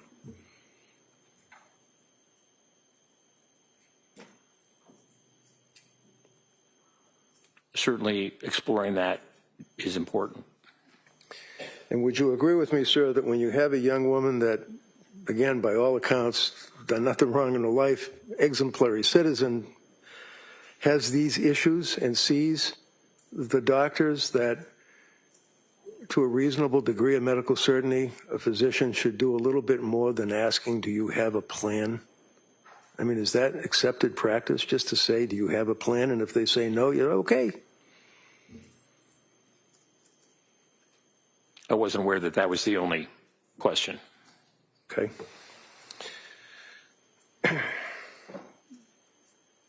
She was also told that counsel had asked you yesterday about other recommendations that were given to her by women and infants, and that you said that she did not follow through on that, but she did see Dr. Tufts pretty much the next day, right? That's my understanding, yes. Okay, and she said that she was going to go see Dr. Tufts the next day, right? Yes. And just to mention, before I forget it, the Lamictal, I think you mentioned to the jury that she had a prescription for Lamictal that she was able to fill, right? Correct. But she didn't take it, right? That's right. And then Tufts told her that she was going to, she meaning Tufts, was going to give her a script for Lamictal, and she said, no, I already have one, right? It was Nurse Gelada. Okay, sorry. She had gotten the prescription and filled it from Dr. Tufts. And Nurse Gelada, when asked about the Lamictal, was very favorable about it and said, yes, that's great. That would be great. Sir, I know. You want to tell me that it's a wonderful drug. Did she tell nurse practitioner Gelada, I already have a script, I don't need it? Yes.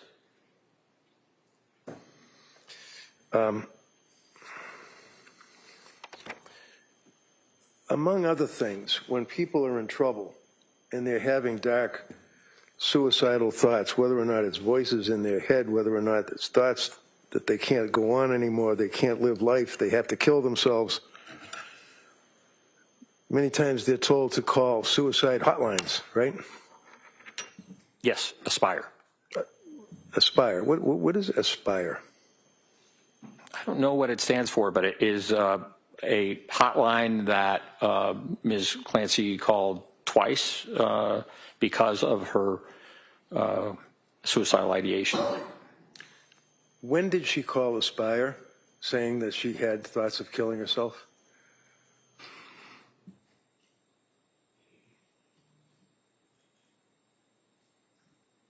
I can't recall specifically. But she did call them not once but twice and told them.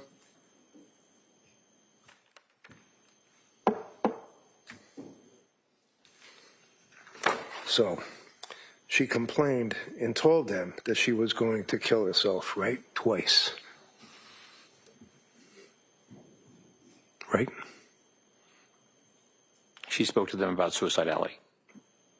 So here's a young woman with all of what she's been through who now is to the verge of killing herself and reaches out to people that her health care providers told her to call for help, said that she was going to kill herself, and what did Aspire do?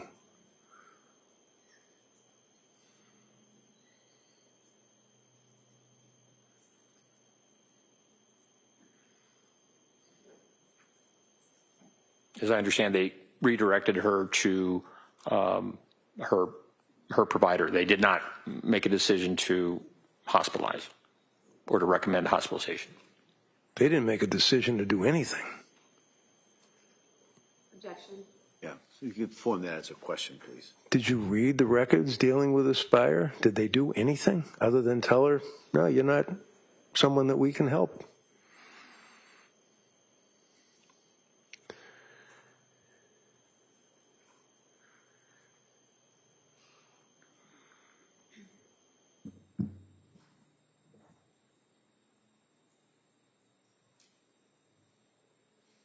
I know that they were not responsive to her suicidality because she did not indicate that she had a plan. And did you read a transcript or listen to a tape, or how do you know that?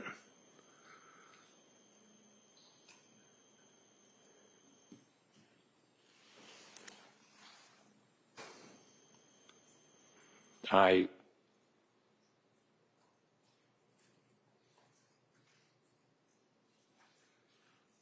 I recall it someplace in the documents, it being referred to, but I can't tell you exactly where. So this, sir, obviously is a murder trial, and you are a witness for the government, and you've indicated that you've read the records. You just told this jury that in the conversation that she had with the people from Aspire that she expressed suicidal ideation and was asked if she had a plan. Where are you getting that from?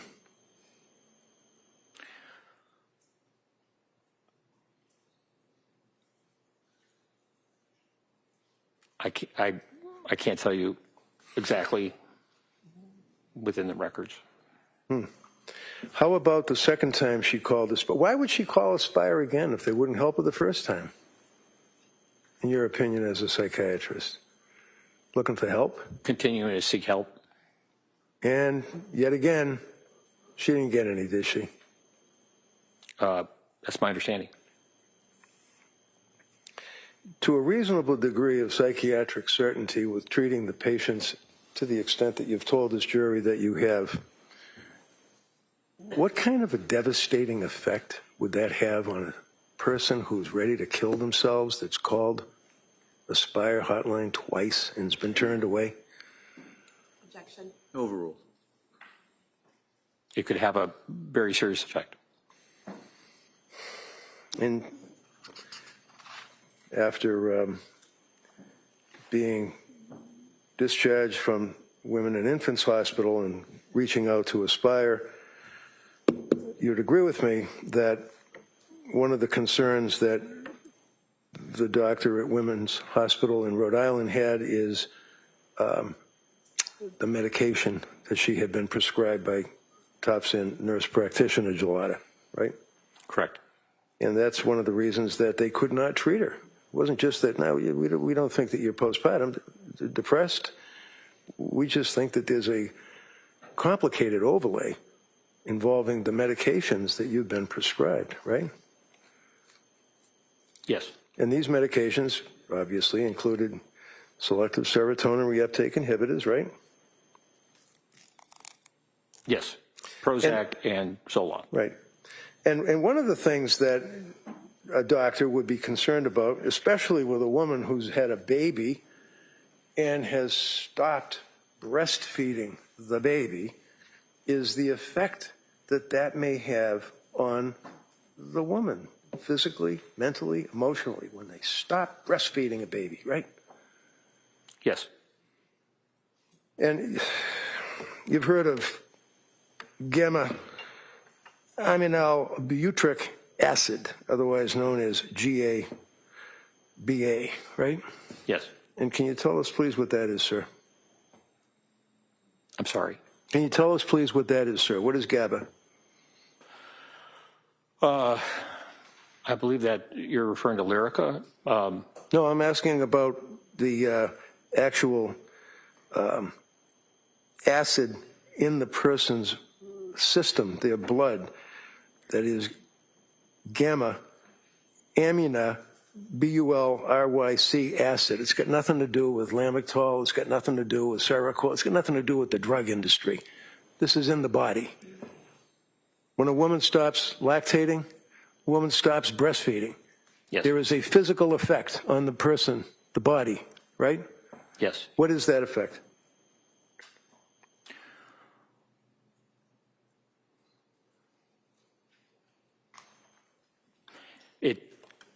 It depends on the individual.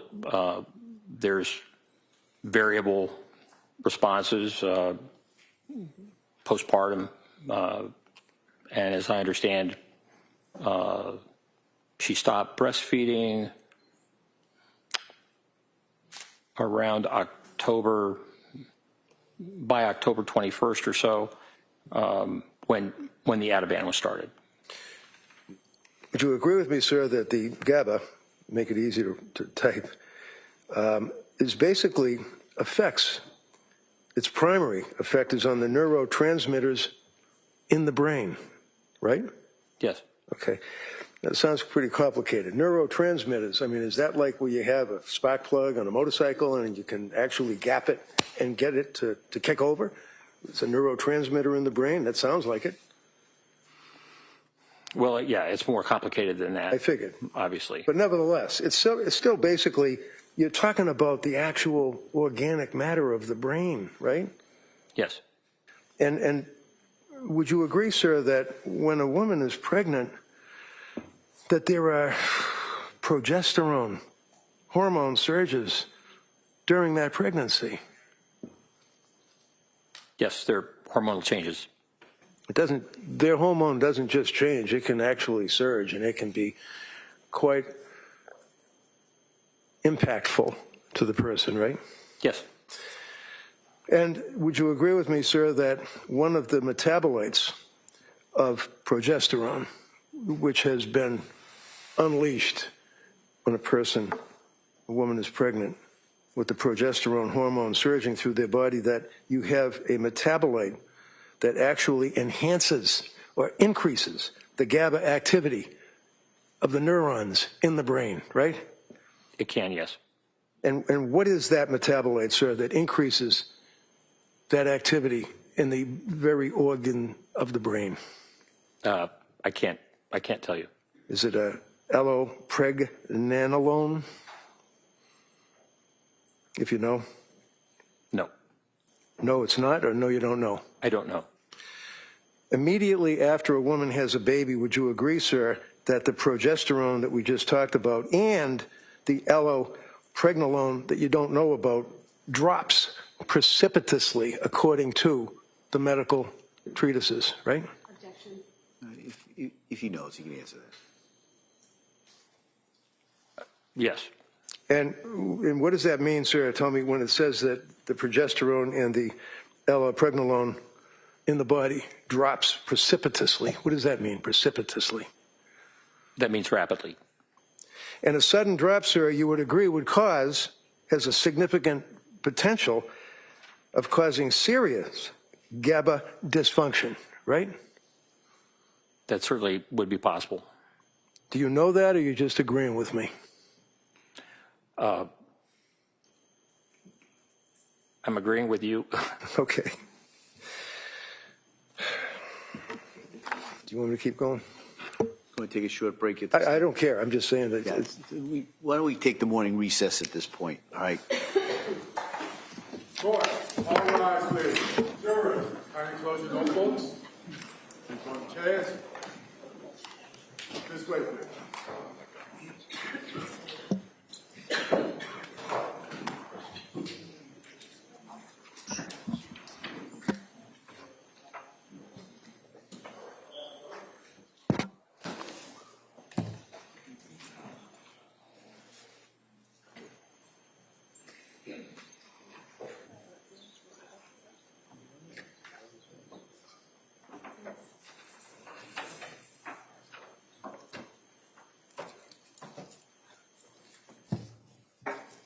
Jurors have exited the courtrooms. All right, Counsel, can I see you at sidebar just briefly? Doctor.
court is back in session. You may be seated. Your Honor, for the purpose of the record, we return back to the trial of Commonwealth versus Lindsay Clancy. All parties are present and excluding the jury. All right. Counsel, we ready for the jury? Yes, Your Honor. Yes. Fine.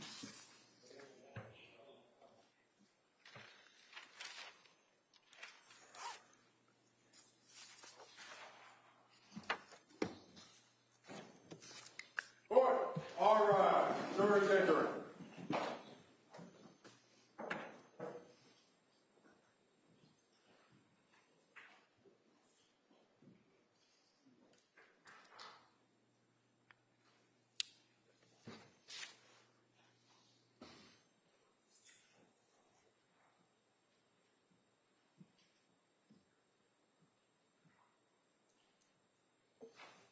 This court is now in session. Please be seated. Your Honor, for the purpose of the record, we return back to the trial of Commonwealth versus Lindsay Clancy. All parties are present, including the defendant and including the 18 jurors. All right, counsel. Thank you, Judge. Sir, when we left off, I believe the question was that, and you agreed, the sudden drop can cause significant GABA dysfunction. Recall that question where we broke off talking about the, Yes. The gamma?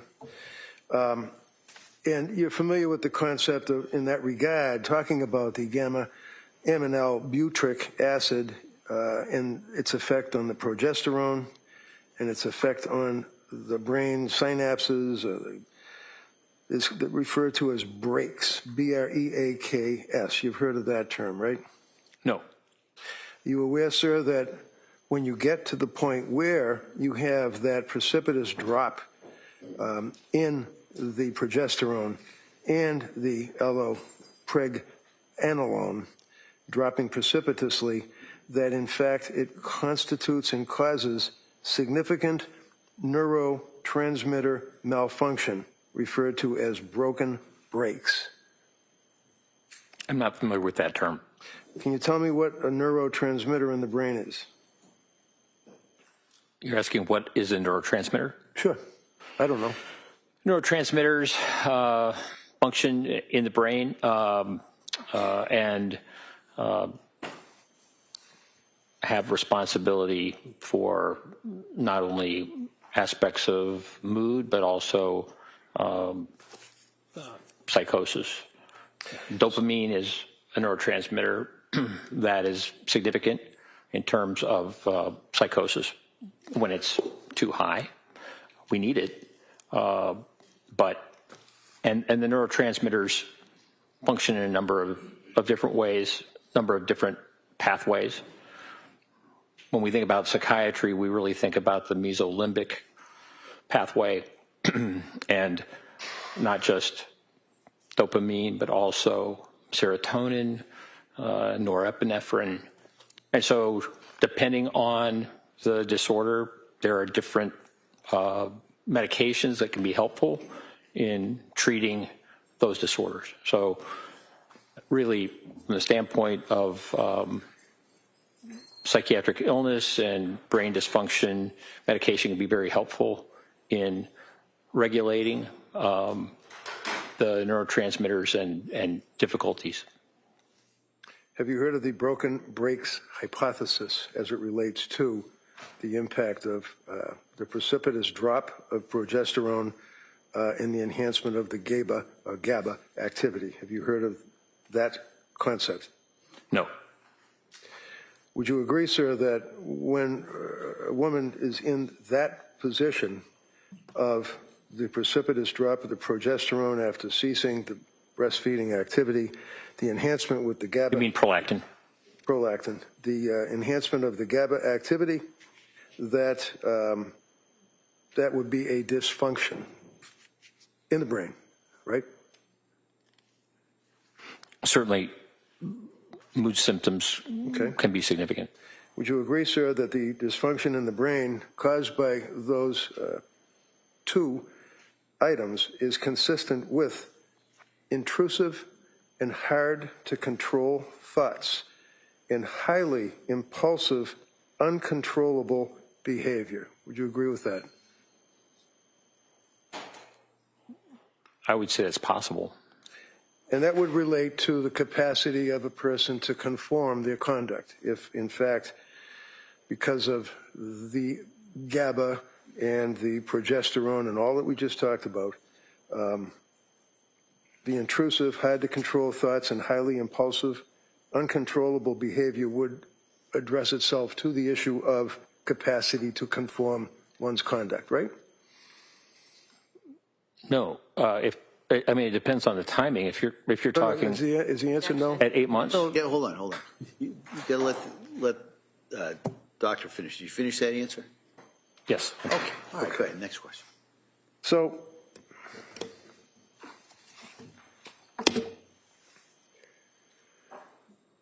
did I hear you say that Patrick is the source, the third-party collateral source of Lindsay saying, I tried to kill myself? Is that what you said?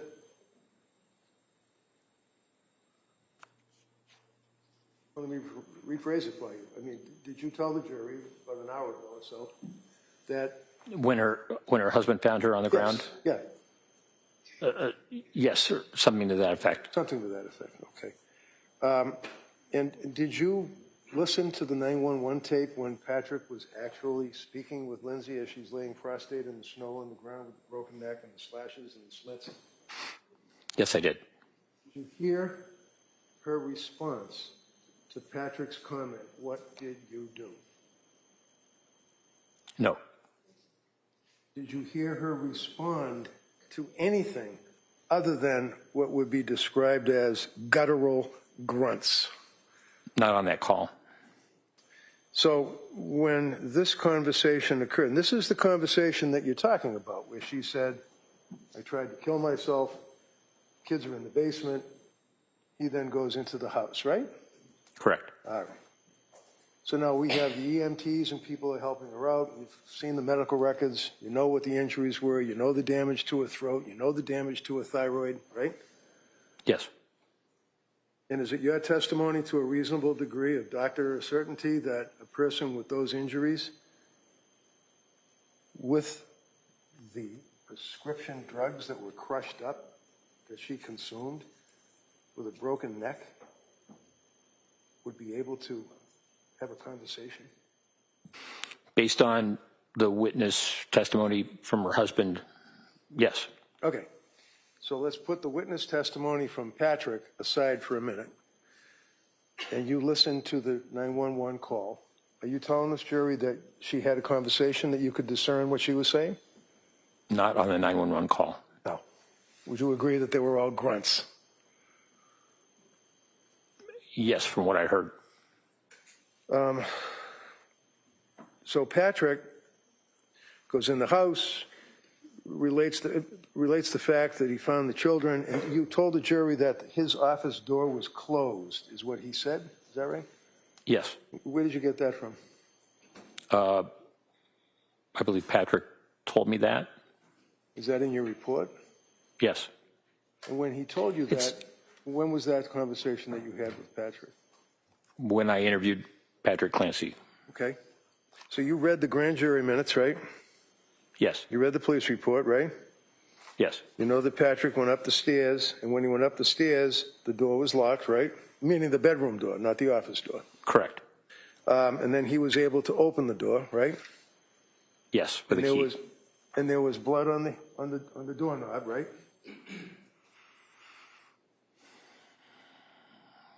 There was blood in the room on the Describe the room on the floor. Certainly, you already talked. We'll talk about that. But there's blood on the doorknob, right? Was there blood on the doorknob? If you know, I don't recall. do you recall there being blood drops in the area of the door itself, like where you have the threshold? But what appeared to be blood, because nobody tested it, we don't know what it is, but it appeared to be blood. I don't recall the specific. I know that there was blood that was observed. Okay. And you would agree that there was a lot of blood, drops, drips on the mirror, drops on the floor, drops on the nightstand, right? That's my recollection. And you looked at the photographs in your investigation and looked at the testimony, third-party collaterals, as you testified yesterday, right? Yes.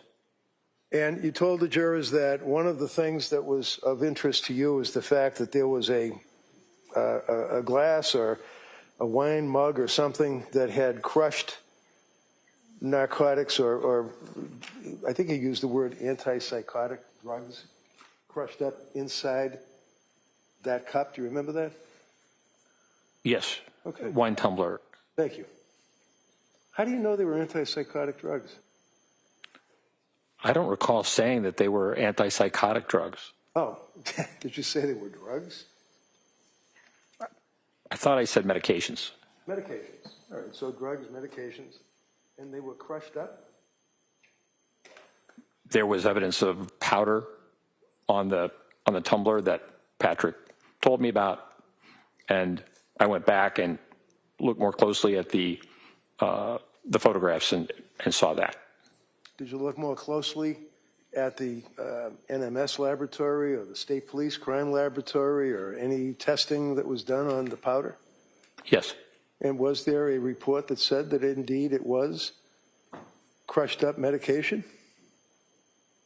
They wouldn't. I mean, there is. They didn't indicate whether or not they were pills or. Did they ever? I'm not asking about pills or powder. Did they ever test the residue? Not that I'm aware of. So how do we know that that's even drugs or medications or whatever word you want to use?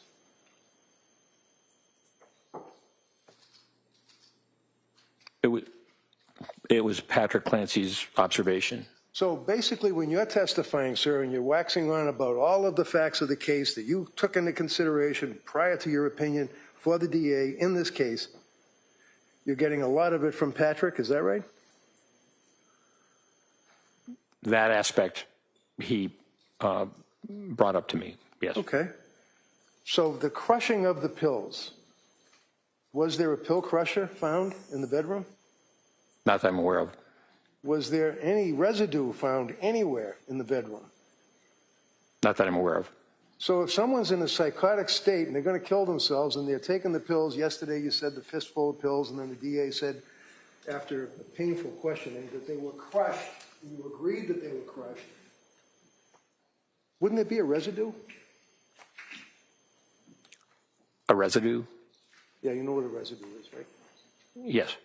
Was there a residue on the table, on the nightstand, anywhere? Not that I saw. So there's no pill crusher, right? Not that I saw. There's no investigation by the police to determine what was in that powder, right? Not that I'm aware of. There's no indication that there's any residue on or in the actual nightstand next to the bed, right? Not that I'm aware of. Does it seem appropriate, sir, that a person would be in a psychotic state after slashing their wrist and slicing their throat and ready to propel themselves out a window would neatly put the bottles into the drawer of the nightstand? Or would they just scatter them around the bedroom floor, not caring? I'm not aware of the exact sequence of the events in terms of. Well, if I tell you, sir, that a couple of days after this incident, I went into the home with Patrick, and I was able to locate in the bedroom, right next to the bed, with all the blood all over the place, this drawer, and inside this drawer would be a lot of medication bottles. Does that refresh your memory on your investigation as to what happened to the bottles? They're all empty. Yes. Okay, so how'd they get in the drawer? How did they get in the drawer? I don't know. You can fingerprint them, right? Did anybody do any testing at all in this investigation? If you know. You told the jury yesterday you read all the stuff, grand jury minutes, police reports, lots of witnesses. Yeah, I did not read that.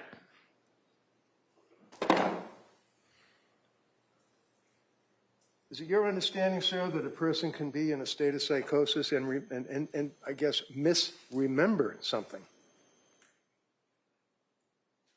Yes. Or have a false memory? It's possible. Did Lindsay tell you that she slashed the screen with the big turkey knife? I'm sorry, can you repeat that? Yeah, did she tell you that she slashed the screen with the knife before she went out the window? Yes, that's what she told me. But the screen wasn't slashed, was it? No. Do you think she was malingering and lying to you at that point, sir, when she told you that? No. Because one of the things you told this jury is that what stood out to you is, I think you made reference to the fact that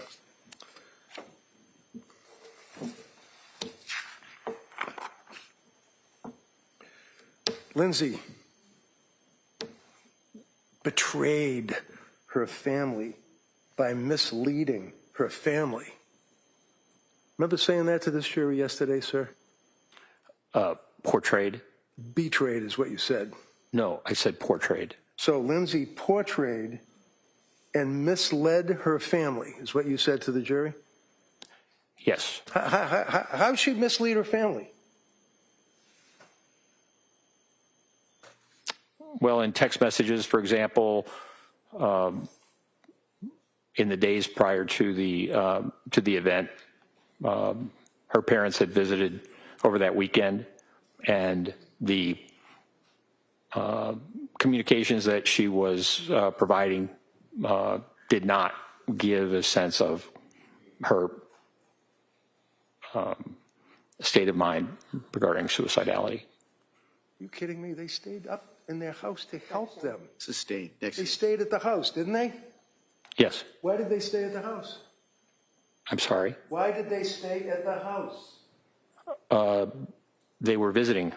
They were staying at the house. They weren't just visiting. Objection. Overall. Sleep over? As I understand. Okay, as you understand. How long did they stay at the house and sleep over? I think they came up for that weekend. They weren't there constantly. No. They came back and forth. Back and forth. Well, they stayed about 4 days, 3 nights. They stayed continuously and stayed at the Clancy home. You knew that from your investigation, right? Yes, that's my recollection. Answer's yes, right? Yes. Okay. So they're staying at the same time that you're telling this jury that she's sending text messages basically saying, I'm okay, I guess. Is that right? Following their departure, there were the photographs that Lindsay Clancy sent to her mother.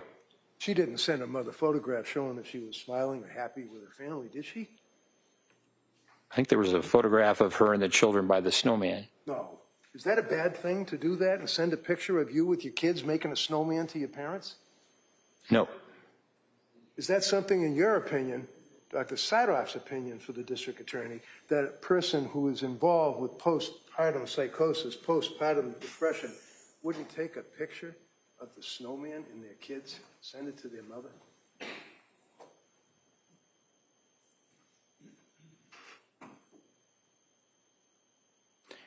Given the prior text that you showed to her mother in terms of being in terrible distress, that she was able to do that, that was not what happened when she sent the picture with her children and the snowman, and so did not raise concerns from the mother, as I understand.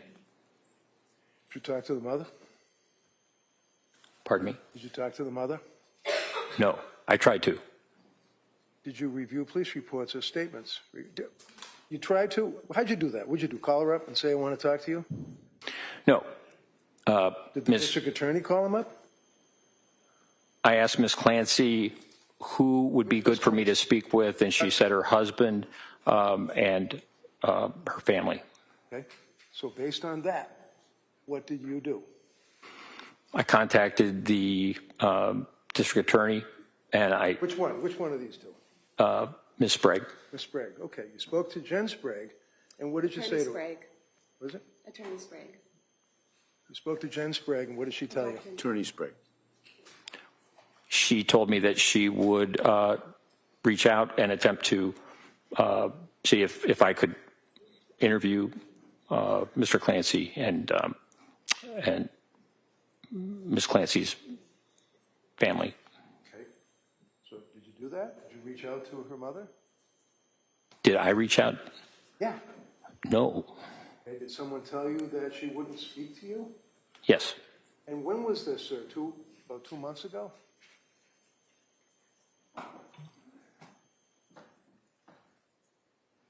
It would have been probably June 5th. This is August, right?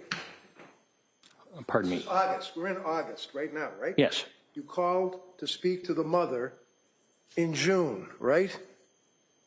Yes? Come on. Yes. Okay.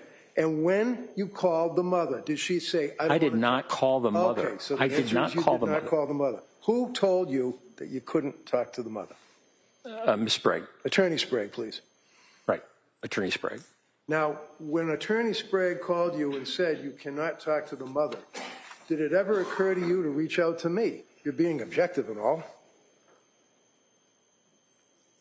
No. Did you know, sir, that Lindsay had signed repeatedly every and any HIPAA form that was needed by the DA or the cops to get access to every single medical record that she had? Probably going back to when she was in grammar school. Did you know that?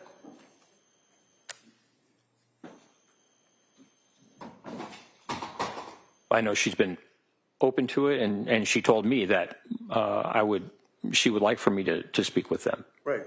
And she's been open to pretty much anything and everything that was asked of her as far as signing documents, getting medical records, doing interviews, videotaping, making appointments to talk to guys like Mac and Helbrun and you in Tewksbury Hospital, right?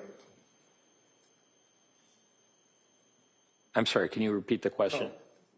All of your investigation, sir, led up to the fact that you were going to meet with Lindsay 2 months ago, 2 months prior to our beginning this 5-week triple murder trial. Is that fair?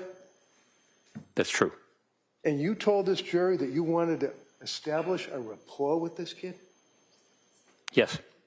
Do you think for 1 minute, when you're trying to put her in jail for her life, that she Objection. wants to talk to you and have a rapport? Sustained. Next question. Did you establish a rapport? I believe so. She was cooperative. Yes. She was polite. Yes. She was pleasant.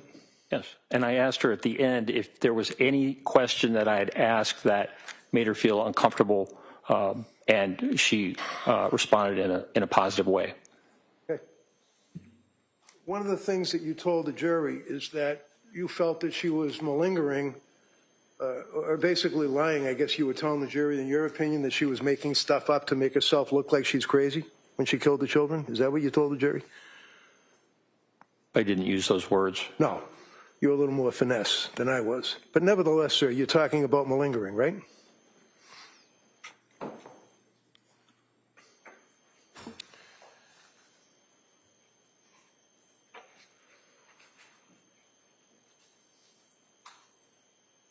Yes, the statements about the auditory Answer is hallucination. Yes. Excuse me. Yes. The answer is yes. You were talking about malingering is my question. Yes or no, right? That's all. Yes. Okay. And when you're talking about malingering, sir, basically that would be when a person finds it in their interest to basically exaggerate or lie to an investigating psychiatrist, right? Correct. And that would be because it's in their interest, like I want to pretend that I'm crazy so a jury thinks I'm crazy and I don't have to pay for a crime. That would be in a criminal sense, right?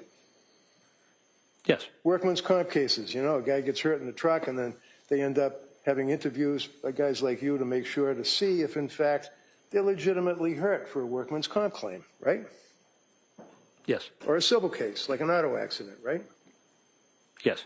And there are tests that can be administered to people to see, from a psychiatrist standpoint, whether or not there is objective indicia of the fact that the person is indeed malingering. Yes. And what are those tests? Well, I'm not a neuropsychologist, but there's a test called the SIRS, also the TOMS test of memory. So there are certain tests that can be given by neuropsychologists to assess malingering about certain aspects, certain issues. You've also heard, I imagine, of the MMPI, which is the Minnesota Multiphasic Personality Inventory Test, right? Yes. And that's one that has different scales that you can examine to determine if somebody is lying or malingering or exaggerating or anything like that, right? Correct. And you know that Dr. Helbrun administered that very test to Lindsay about, I don't know, 2 months before you got there, right? Yes. Which would be about 4 months from now, where we stand now, right? Something like that. And would you agree, sir, that even though it would have been perhaps better to actually meet with Lindsay within the first 6 months after the incident, or a year even, or maybe even 2 years, but nevertheless, it still has reliability and validity, does it not, when it's administered to her? The MMPI does, yes. Okay. And you know, sir, that she, in fact, had no impact on the scales at all, with the exception of likelihood of suicide.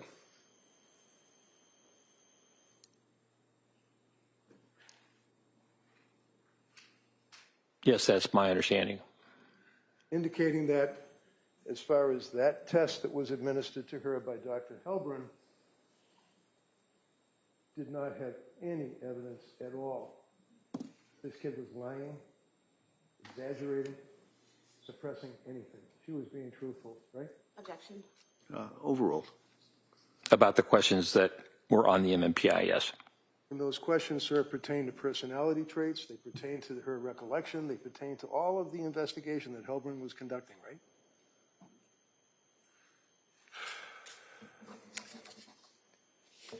No. Okay. So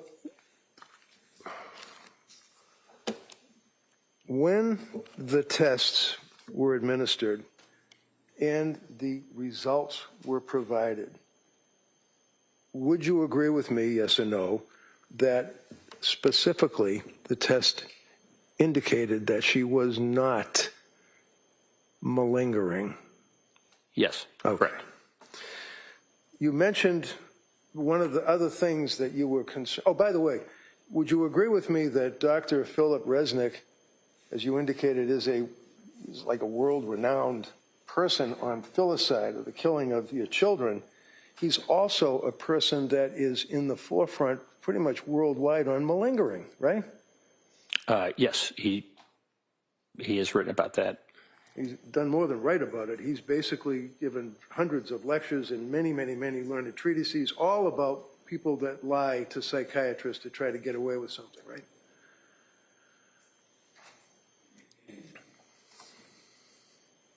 Right? Yes. Okay. And you know, sir, that Dr. Resnick examined Lindsay, and one of the first things that he did was determine whether or not, in his opinion, she was malingering, lying, suppressing, exaggerating, or doing anything like that, right? Yes. In his opinion, sir, when you read his report after all the testing or his examination, is that she was not lying to him at all. Isn't that right? Yes.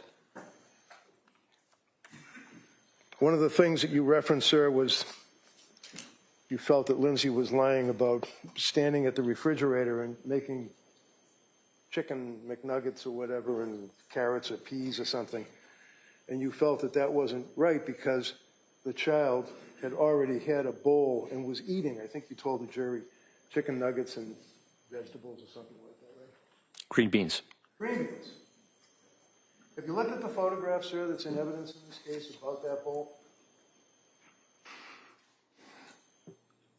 Quite some time ago. Does that show any residue of chicken nuggets or green beans in the bowl? Not that I recall. No, it shows like sliced up residue of a cucumber, possibly a carrot, like vegetables, right? Not that I recall. So there are 3 kids, one of which is an infant who obviously pretty recently got finished breastfeeding, is on the bottle, so he's not going to eat chicken McNuggets, right?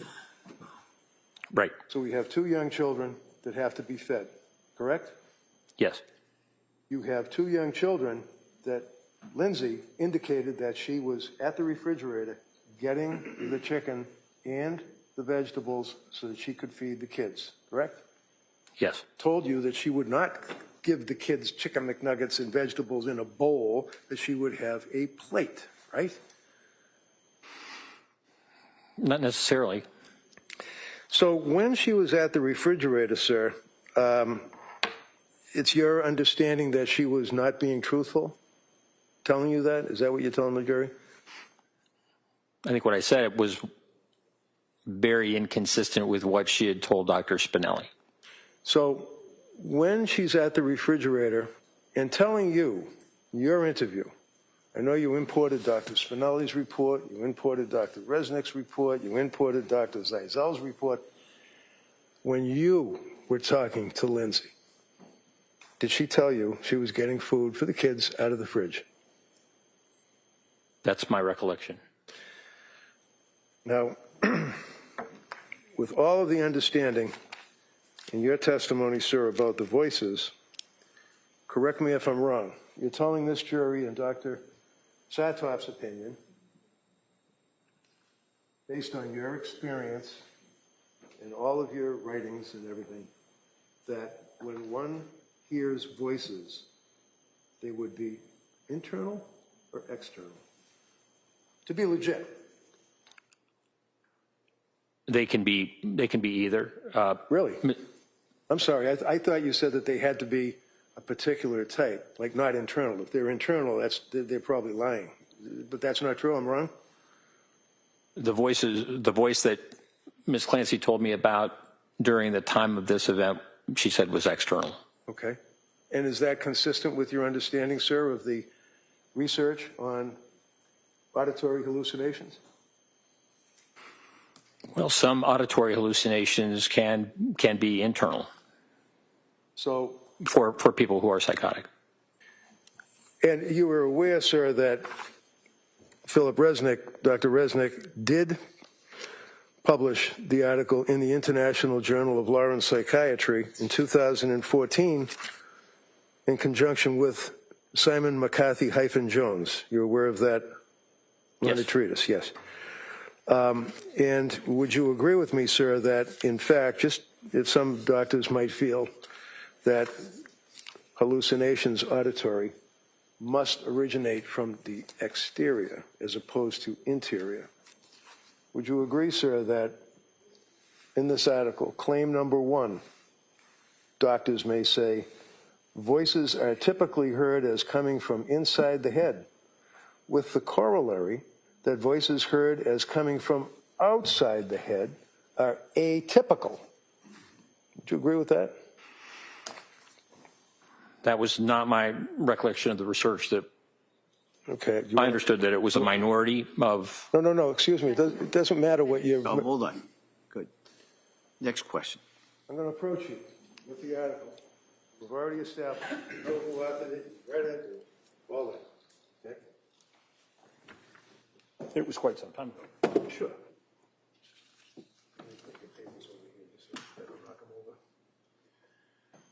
So, if we can share that.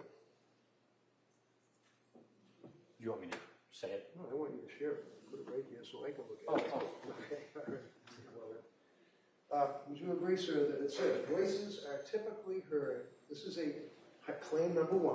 In other words, doctors would feel voices are typically heard as coming from inside the head, with the corollary that voices heard as coming from outside the head are atypical. Did I read that right? Yes. Okay. And what does atypical mean? Atypical means unusual. All right.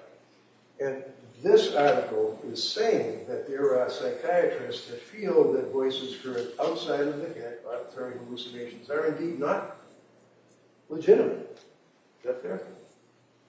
That was the old original way of thinking. That was the way it was taught at one time, that they had to be external for someone to actually be experiencing psychosis. Okay. So we agree then, as Dr. Resnick indicates, that the research evidence does not support the claim that internal located voices are emblematic of genuine AVH, Auditory verbal hallucinations. and externally located voices are atypical. He cites a particular word, correct? Yes. For example, that says, the largest study on this question, Matthew Jones, was in 2012. That's what you're referring to as the old research, right? Oh, whenever you were in med school, we taught you that too. Yeah, I was speaking about very old. Okay. Basically found that of 199 psychiatric patients, 81% who have been diagnosed with schizophrenia, 38% heard both voices coming from inside and outside their head. Did I read that right? You did? All right. So when Lindsay indicated to you that she indeed heard a loud auditory hallucination, voice, deep male commanding her to do what she told you, that was external, correct? Yes. And you don't have any issues with that. In other words, that is very likely could be legitimate. Yes. Okay. Now, if you take a young woman who, as the evidence has shown, is suffering with her medical condition or psychiatric condition and seeing doctors and being prescribed medications and reaching out to people for help and suicide hotlines and people down in Rhode Island and McLean Locked Wards Institute. If I hold an opening statement, sir, would you agree that in her efforts to maintain control, she, meaning Lindsay, withheld... Form of the question? Yeah, if we could approach. Sure.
Would you agree, sir, based on your investigation, police reports, statements of witnesses, grand jury, photographs, videos, interviews of Lindsay, review of witness statements, all of that you told us yesterday that you reviewed, that in fact on January 24th of 2023, Lindsay made a calculated decision.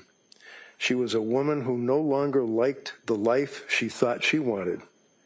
It was getting harder and harder for her to control, and when she saw the opportunity to escape, she made the selfish choice to take it, and to take Cora, Dawson, and Callan first, before attempting to take her own life. Continuing on, sir, she chose to manipulate her providers, seek out a quick and easy fix when she was feeling depressed and anxious, and when she didn't get what she expected, she chose the alternate route. She would seek a different doctor. She would change medications after days.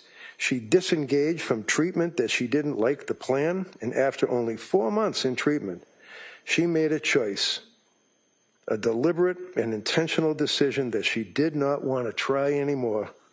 And because no one could take care of her kids the way she wanted them to, she had to take them with her too. Would you agree that the evidence, in your opinion, supports that contention, sir? Well, there's a lot in that. Yeah, it is. Do you agree that it would support your contention, sir, or it would not? I think that statement that you read really minimizes what she was going through. Okay. All right, thank you. Attorney Sprague? Thank you, Your Honor.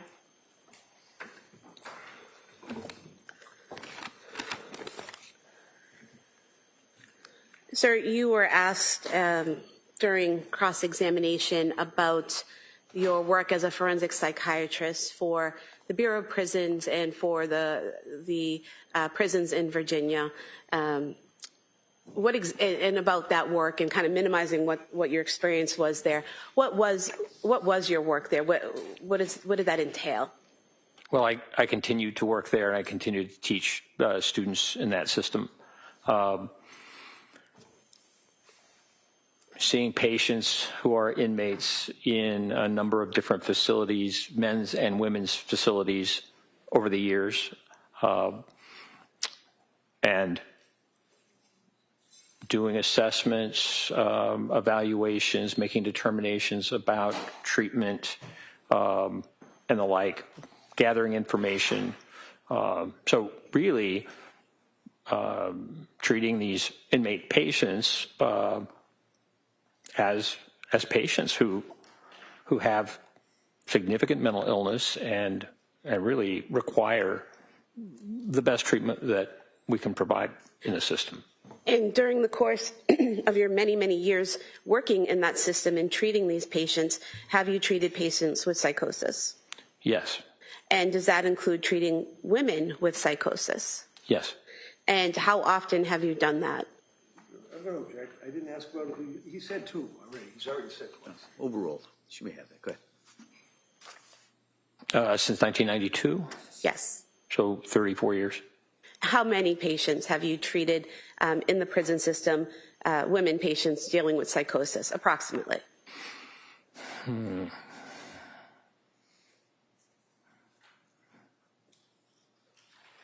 Several hundred. And are there certain common signs or symptoms that these women display who have psychosis?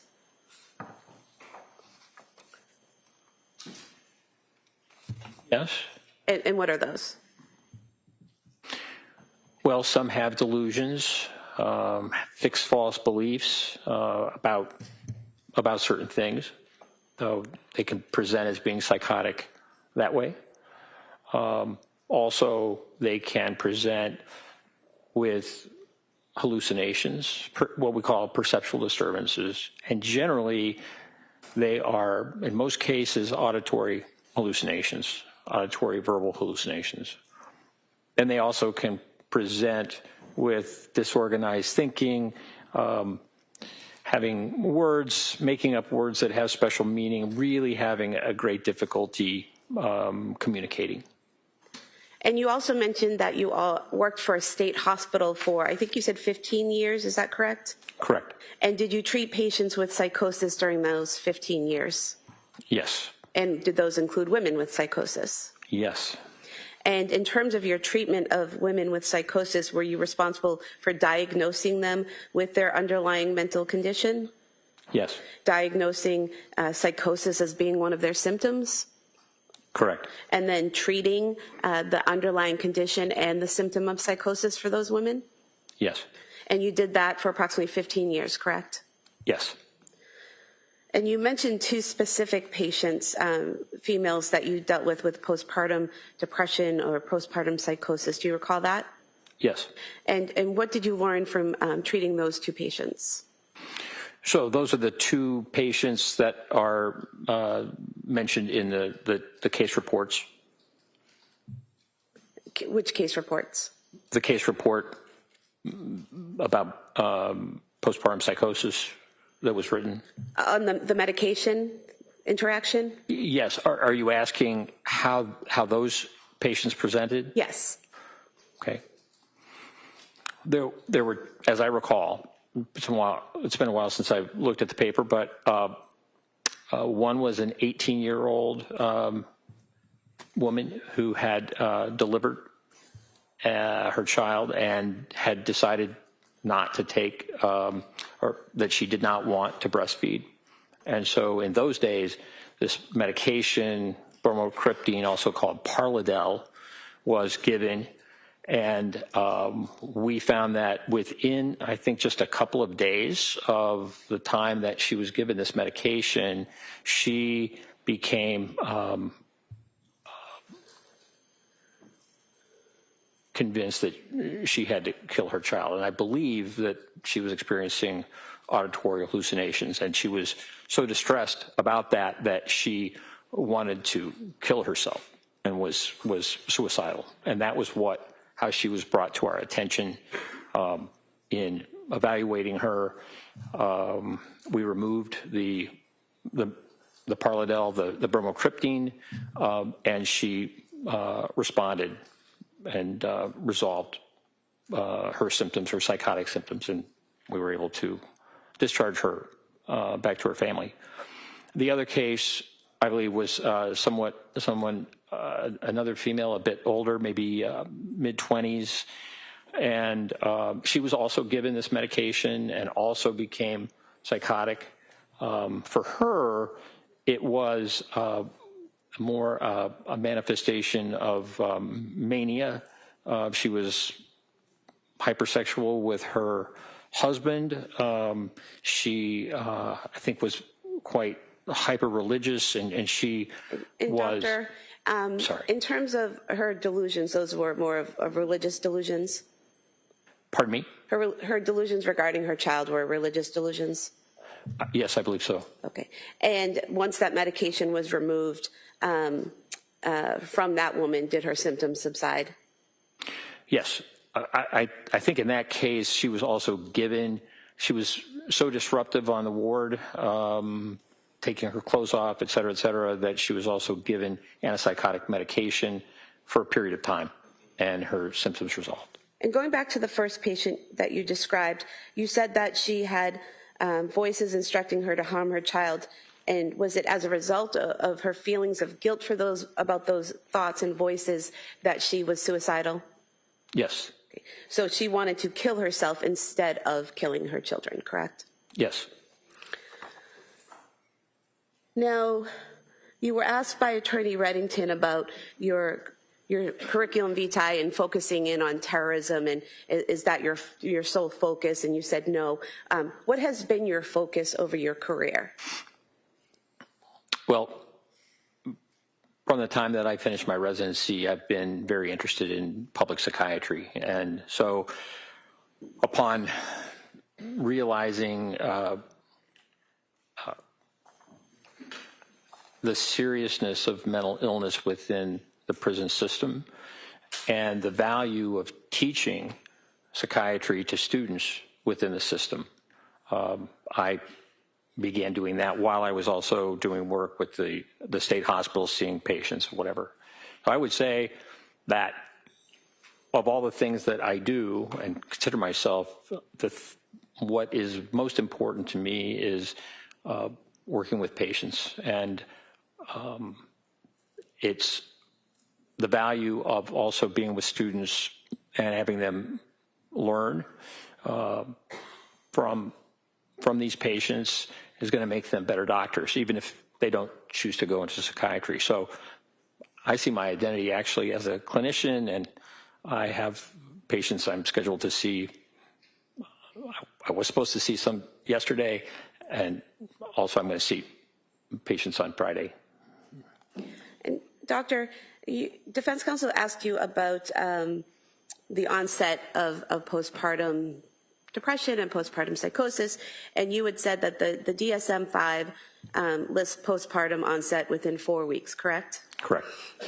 And he asked you about other organizations going up to approximately a year, correct? That's right. Are you aware that the World Health Organization has a clinical descriptions and diagnostic requirements for behavioral and neurodevelopmental disorders that has a section on mental and behavioral disorders associated with pregnancy, childbirth, or the PURPERIM, P-U-E-R-P-E-R-I-M, which does that mean during or after birth? Yes. And that in that section by the World Health Organization, they state that mental and... Objection. She's not going to read that to him, and then he's going to agree with it. She can ask him if he's read Well, let's hear the question first, and then I'll assume there'll be an objection. Are you aware that in that section it states that mental and behavioral disorders associated with pregnancy, childbirth, or the purpurium are syndromes associated with pregnancy or the purpurium commencing within about 6 weeks after delivery? Objection. Overruled. I'll allow that. If you know that, Doctor. Yes. Okay. And are you also aware that there's a section talking about mental and behavioral disorders associated with pregnancy, childbirth, or the purpurium with psychotic symptoms that says onset of a syndrome involving significant mental and behavioral features occurring during pregnancy or the purpurium, i.e. up to about 6 weeks following delivery, is required for diagnosis? That's my understanding. And that's from the World Health Organization, correct? Yes. Now, you were asked about whether blood testing would be appropriate for a patient, and you said that it would depend on the history of the patient, the symptoms, the medication. Do you recall that? Yes. Okay. Did you see anything in the records about Lindsay Clancy that would have required blood testing? No. You were also asked about thyroid function and how sometimes you might want to test thyroid function in a postpartum woman. Do you recall that? Yes. Do you, are you aware that, reading from Exhibit 222, I believe, that Ms. Clancy's thyroid levels were checked when she visited the South Shore Hospital emergency room on November 16th, 2022, and her levels were within normal limits? Yes. I just moved to submit this page from Exhibit 222, showing the thyroid levels. All right, so that's in. It's just a follow-up of a sheet that's in. I'll allow that. And doctor, just for the jury to know, in that page that's just been marked in as exhibit, the thyroid levels would be marked by TSH, correct? Correct. You were asked about Lamictal and the serious rash that could occur.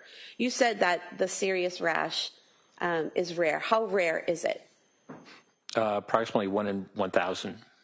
And you mentioned that millions of people take Lamictal with no problem at all, correct? That's right. And is there anything that providers do to be aware of the potential for the rash and to explain that to patients and to try to just basically keep an eye out to see if the patient's developing that symptom? Yes. And what is that? It's a medication that needs to be started at a low dose, 25 milligrams, and only gradually moving up, finally, after a number of weeks, to a dose as much as 200 milligrams, perhaps even more. When the medication is given in a what we call titrated, slow process, the potential for this serious rash is greatly decreased. So it really is a medication that requires a slow titration. So the patient needs to be patient with that process. But it's now one of the most used mood stabilizers for bipolar disorder. That it really is a very important, valuable medicine for bipolar disorder. And you said that it's important to start at a low dose. Did you say 25 milligrams? Correct. And do you recall what dose Dr. Tufts wrote the prescription for Ms. Clancy? Yes. And what was that? 25 milligrams. And do you recall from the records whether the plan was, if she were to take it, to titrate in the manner you described? Correct. And putting aside whether or not someone chooses to take the medication because of a rash, is there any significance to the person, to a patient, being prescribed a medication and then not telling that provider that they chose not to take it? Yes. And what is that?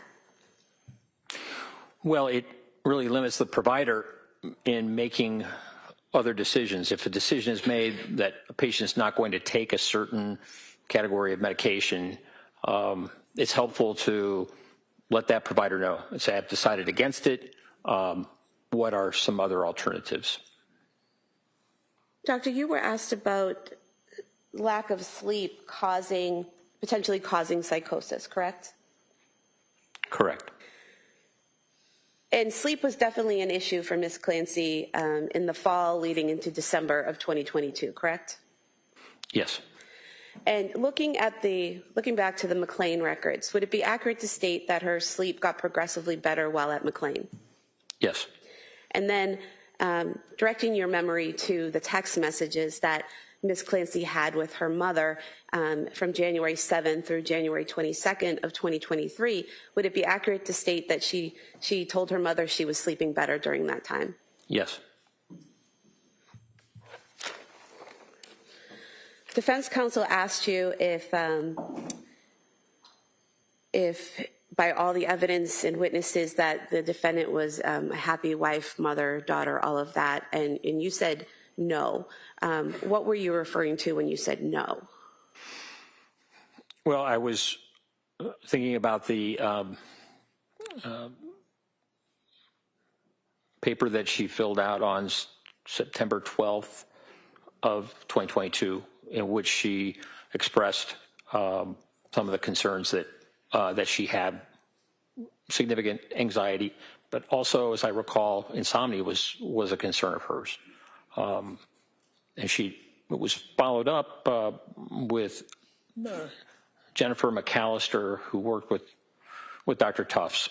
And I think in Ms. McAllister's note, Ms. Clancy mentioned that she had waning confidence in being able to take care of her children as they were growing up.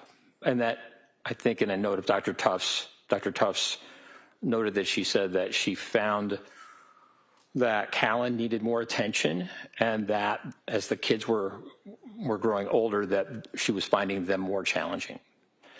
Did she give any information did Ms. Clancy give any information about why it was more challenging as the kids got older? I'm going to object. This is pretty far afield. Yeah, sustained. It goes beyond cross.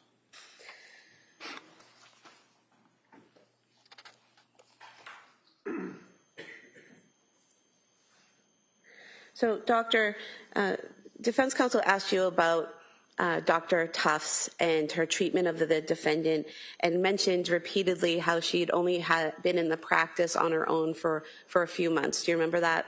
Yes. In reviewing Dr. Tufts' treatment of the defendant and the medications she prescribed and the methods she used in prescribing those medications, did you have any issues or concerns about the approach she took or what she prescribed? No. And what were your thoughts about her approach to treating this defendant? Well, possibly because Dr. Tufts was new and had just come into practice, she was more available. And so I think she was able to see Ms. Clancy over video 14 times. And, for example, when Ms. Clancy was discharged from McLean, the request from McLean was that she needed immediate outpatient follow-up, and so Dr. Tufts arranged it the following day. And so there were some weeks where Dr. Tufts saw Ms. Clancy more than once a week. And I will also say that when Ms. Clancy decided to go to nurse practitioner Paul and then saw Nurse Gelada, I think early December, it might have been December 1st, she then went to Dr. Tufts, and Dr. Tufts wrote a note saying that she felt uncomfortable making prescriptions while Ms. Clancy was going to another provider. But in that note, suggested that Lamictal could be helpful. So Dr. Tufts was very responsive to concerns of Ms. Clancy in terms of seeing her. Was seeing her weekly and saw her on the 23rd of January, and then had another appointment the next week and had talked about future treatments, possible treatments, esketamine, as well as TMS. So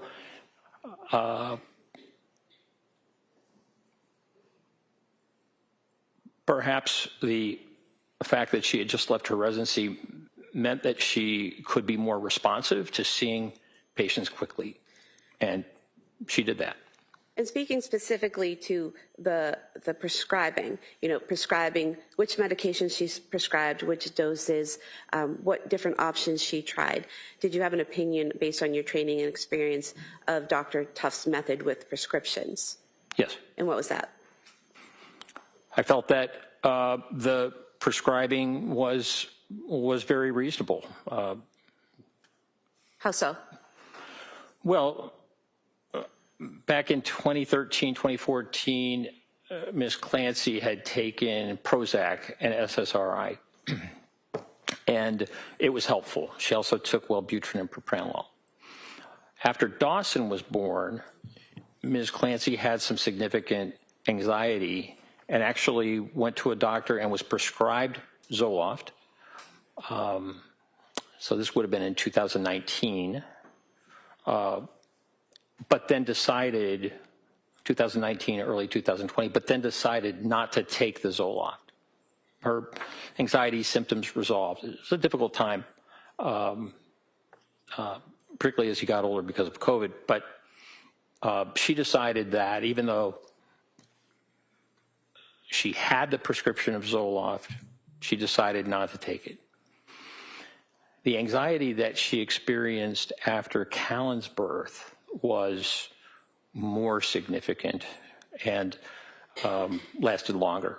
And so she went to Dr. Tuff's, who got a history of Ms. Clancy having taken the Prozac and done well on it, having seriously considered Zoloft to the extent that she got a prescription for it, decided not to take it, that Zoloft at 25 milligrams, which is the lowest dose, starting that, would be a reasonable choice, really perhaps the most reasonable choice of an antidepressant, given Ms. Clancy's history up to that point. I believe that there were only 7 pills taken. Ms. Clancy was directed to take 25 milligrams for a week and then increased to 50 milligrams, two tablets, but had, I think maybe after 5 days, taken that increase and increased from 25 to 50 milligrams, and then had the adverse reaction of insomnia, very significant insomnia. And in terms of after seeing the effects from the Zoloft and stopping that prescription, the various prescriptions that Dr. Tuff's tried with the defendant, did you have an opinion based on your training experience about whether that trial and error process and what she prescribed and what she tried with the defendant, whether that was reasonable? Objection. Overruled. Yes. And was it reasonable? Was it reasonable? Yes. Yes. And how so? Well, Ms. Clancy, after having the insomnia, was very upset and concerned, as anyone would be. I think that was around October 21st. And so Dr. Tuff's assessed her and told her to stop the Zoloft and started her on Ativan, I understand, and Benadryl. And that medication was helpful for a while. But Ms. Clancy was concerned about Ativan, benzodiazepines being addictive, and concerned about getting hooked on these types of medications. And that is a concern over the long term. And so part of the process was to see if she could be treated effectively by decreasing the benzodiazepines or maybe giving her a longer acting benzodiazepine. The medication buspirone, was prescribed by Dr. Tufts, but Ms. Clancy, in a note. Excuse me, Doctor, I apologize. Can I have a standing objection to the rambling answers? This is redirect. I object. All right. We can see, Counsel, I just want to put something on the record. Counsel.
And so, Doctor, if you could continue your answer. Just for a second, I just wanted, so members of the jury, we're going to go a little past the 1 o'clock, the usual time of the break here for certain scheduling reasons, okay?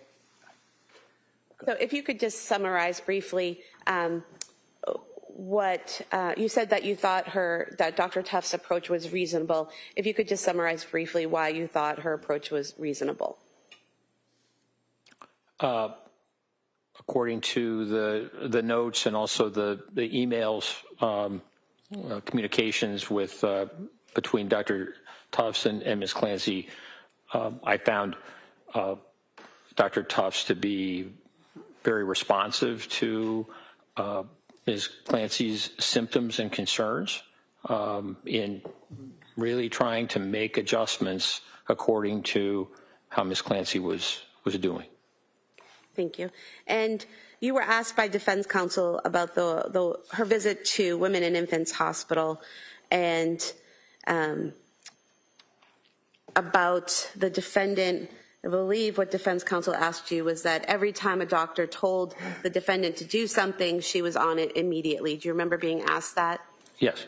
And do you recall that in the Women and Infants records that they offered her 3 programs: an inpatient hospitalization, a partial hospitalization program, and an outpatient program, and the defendant said that she would talk to her provider for guidance about those programs? Yes. And do you recall reading in the notes and records of Dr. Tufts, nurse practitioner Gelada, that she never discussed those 3 programs with her doctor or her nurse practitioner, correct? That's my recollection. Now, in terms of the calls to Aspire, to the hotline for the suicide hotline, You were asked about where in the records you saw that, and I would just like to approach, also from Exhibit 222, the note from December 8th, 2022 of Letitia Dukes. And if you could just review this note here, and then look up when you're finished.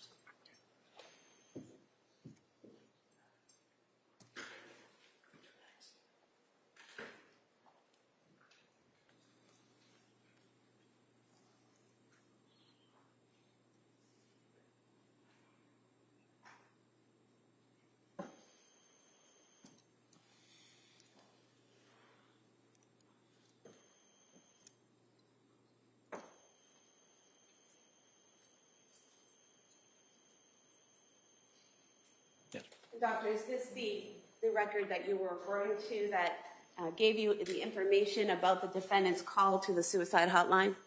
Yes.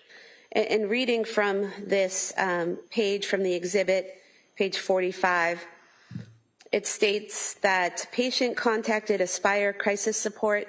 She met with an Aspire clinician virtually and was told that she did not meet the criteria for inpatient treatment due to not having an SI plan. That's a suicidal ideation plan, correct? Correct. And then reading again, Aspire clinician recommended that the patient attend a day program. The clinician said he would be sending the patient resources. Clinician informed the patient that it would be beneficial to attend an IOP or a PHP to help the patient build coping skills and build community. What's an IOP and a PHP? Do you know? PHP is partial hospitalization program, and IOP is, I believe, an inpatient program. And so when the defendant called the suicide hotline, she told them she was having suicidal thoughts, correct? Correct. But she told them she did not have a plan, correct? Correct. And they didn't just hang up on her. They sent her resources and recommended a day program and a partial hospitalization program or an inpatient program, correct? Correct. Move to submit these two pages, 45 and 46, as the next exhibit. They're apart from Exhibit 222. All right, subject to the same objection, I'm going to, that may be admitted. 197.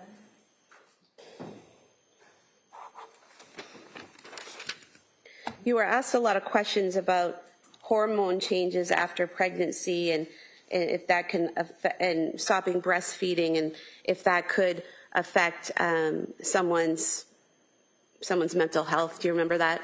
Yes. And you said something about the timing matters. Why does the timing matter? Well, after lactation and a postpartum period, and it may be the decision for a woman to stop lactation can occur at various times, not just during a circumscribed 1 month period. But stopping lactation causes a decrease in prolactin levels and an increase in estrogen and progesterone. And it really depends on when someone decides to stop breastfeeding. Those significant hormonal changes that are tied to breastfeeding or lactation. And so that's why timing, and the time is important to see at what point did breastfeeding stop, and at what point are we seeing symptoms. And doctor, with the defendant, the breastfeeding stopped sometime in October, is that correct? Yes. And then looking ahead to January 24th, 2023, would you still be expecting to see hormonal problems from stopping breastfeeding in October in January, that many months later? No.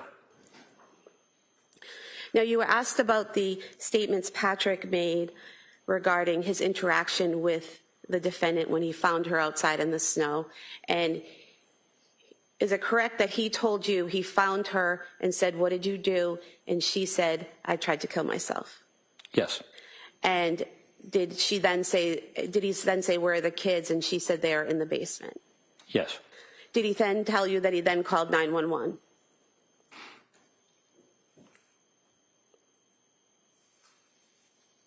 I don't recall exactly when he told me that he called 911.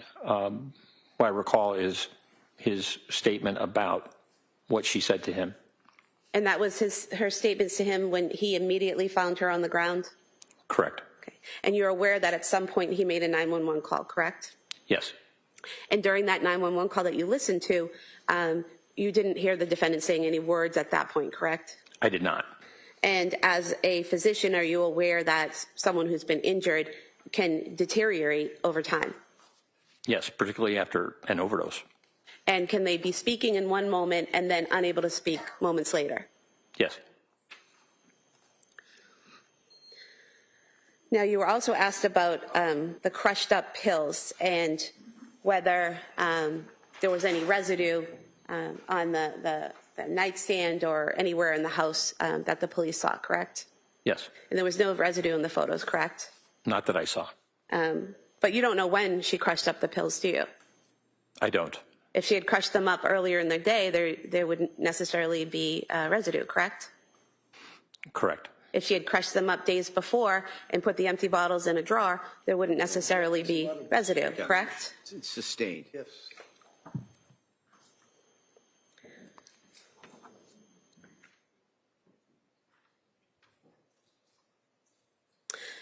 There were many texts between the defendant and her mother in January, correct? Yes. And from January 7th until January 22nd, when Ms. Clancy's mother and father visited her at her home, the text messages clearly indicated that they were in two separate locations, correct? Yes. And in those text messages, the defendant repeatedly told her mother that she was doing a little bit better, sleeping's a little bit better, correct? Yes.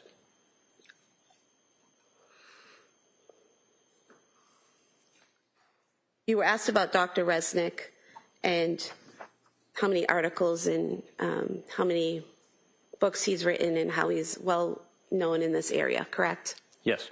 And are you familiar with Dr. Resnick's teachings about malingering and about psychosis? Yes. And is it fair to say that Dr. Resnick teaches others that one of the red flags to look for in malingering? You can ask him what he's read, not tell him what she wants him to say. No, hold on. Let me hear the question first. Are you aware that one of the red flags that Dr. Resnick teaches to look for in malingering and faking hearing voices is that someone automatically obeys a command? Yes. That's stricken at this time. Can I see counsel?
Members of the jury, that last answer, I think, as I said, was stricken.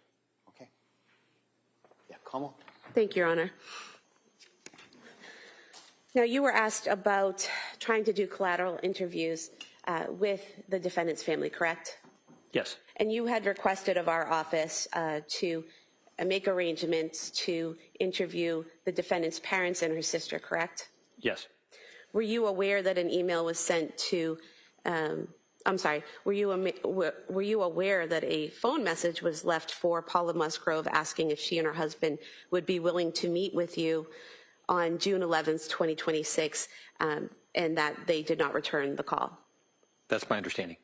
And are you aware that an email was sent to Allison Ozga, the defendant's sister, requesting that she meet with you, and her response to that email was, I am awaiting a response from Kevin advising me on participating in Dr. Saathoff's assessment. I will respond once I speak to him. Were you aware of that? That was my understanding. And were you aware that she did not respond after that? Correct. I have nothing further. Thank you. You weren't aware that Kevin was on a month-long federal trial during that period of time either, were you? That'd be me. Is that a question? Yeah. Can you repeat it? You could say, maybe get a little closer to the microphone. I had problems. Aware, sir, that during the time that Ozga, her sister, said she's waiting to hear from Kevin, and I'm the Kevin, that I was on trial on a month-long federal case out of my office. You didn't know that, did you? I did not know that. Did you ever think to call me directly or at my secretary, my office manager, to ask about me reaching out to these people? No. That's all I have, Judge. Thank you. Anything else? No. All right, thank you, Doctor. Let me Thank sit you. down. Thank you.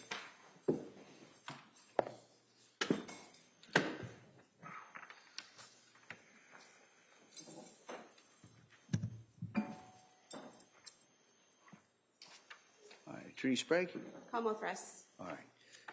So members of the jury, the Commonwealth has now rested their rebuttal case, so you have the evidence. All right, and so at this point, what I'm going to do is excuse you till tomorrow morning. All right, and tomorrow morning, you should be ready. We're going to have closing arguments and the legal instructions in the morning, and then the jury will begin deliberating. All right, so that's tomorrow. So I would suggest go home, rest up, and be ready for tomorrow. And so you now have heard all the evidence. For the first time I can say that. You've heard all the evidence. But you haven't heard the arguments from the attorneys. You haven't even heard, like I said before, the law that you're to apply. So you still have to keep an open mind. All right? So those instructions that I gave you for the last 4 or 5 weeks, they're doubled down today. All right? Don't read anything. Don't talk about this. Don't watch anything. Don't discuss this with anyone. And keep an open mind. All right? Come this far with that open mind. Bring it with you tomorrow. All right? And so get a good night's sleep. I look forward to seeing you tomorrow. And we will get as soon as we can. Sometimes there's a little delay when we get to this next section. So we'll try and get you out here as soon as we can tomorrow morning. But if there's a little bit of a delay, as you probably already know, it's probably on me, right? But we'll try and get you out here as soon as we can, get you right back into this. So again, thank you so much for all your work, all your commitment, all your dedication, and I look forward to seeing you tomorrow. Okay. Court, all rise, please. Jury, no place on the chair.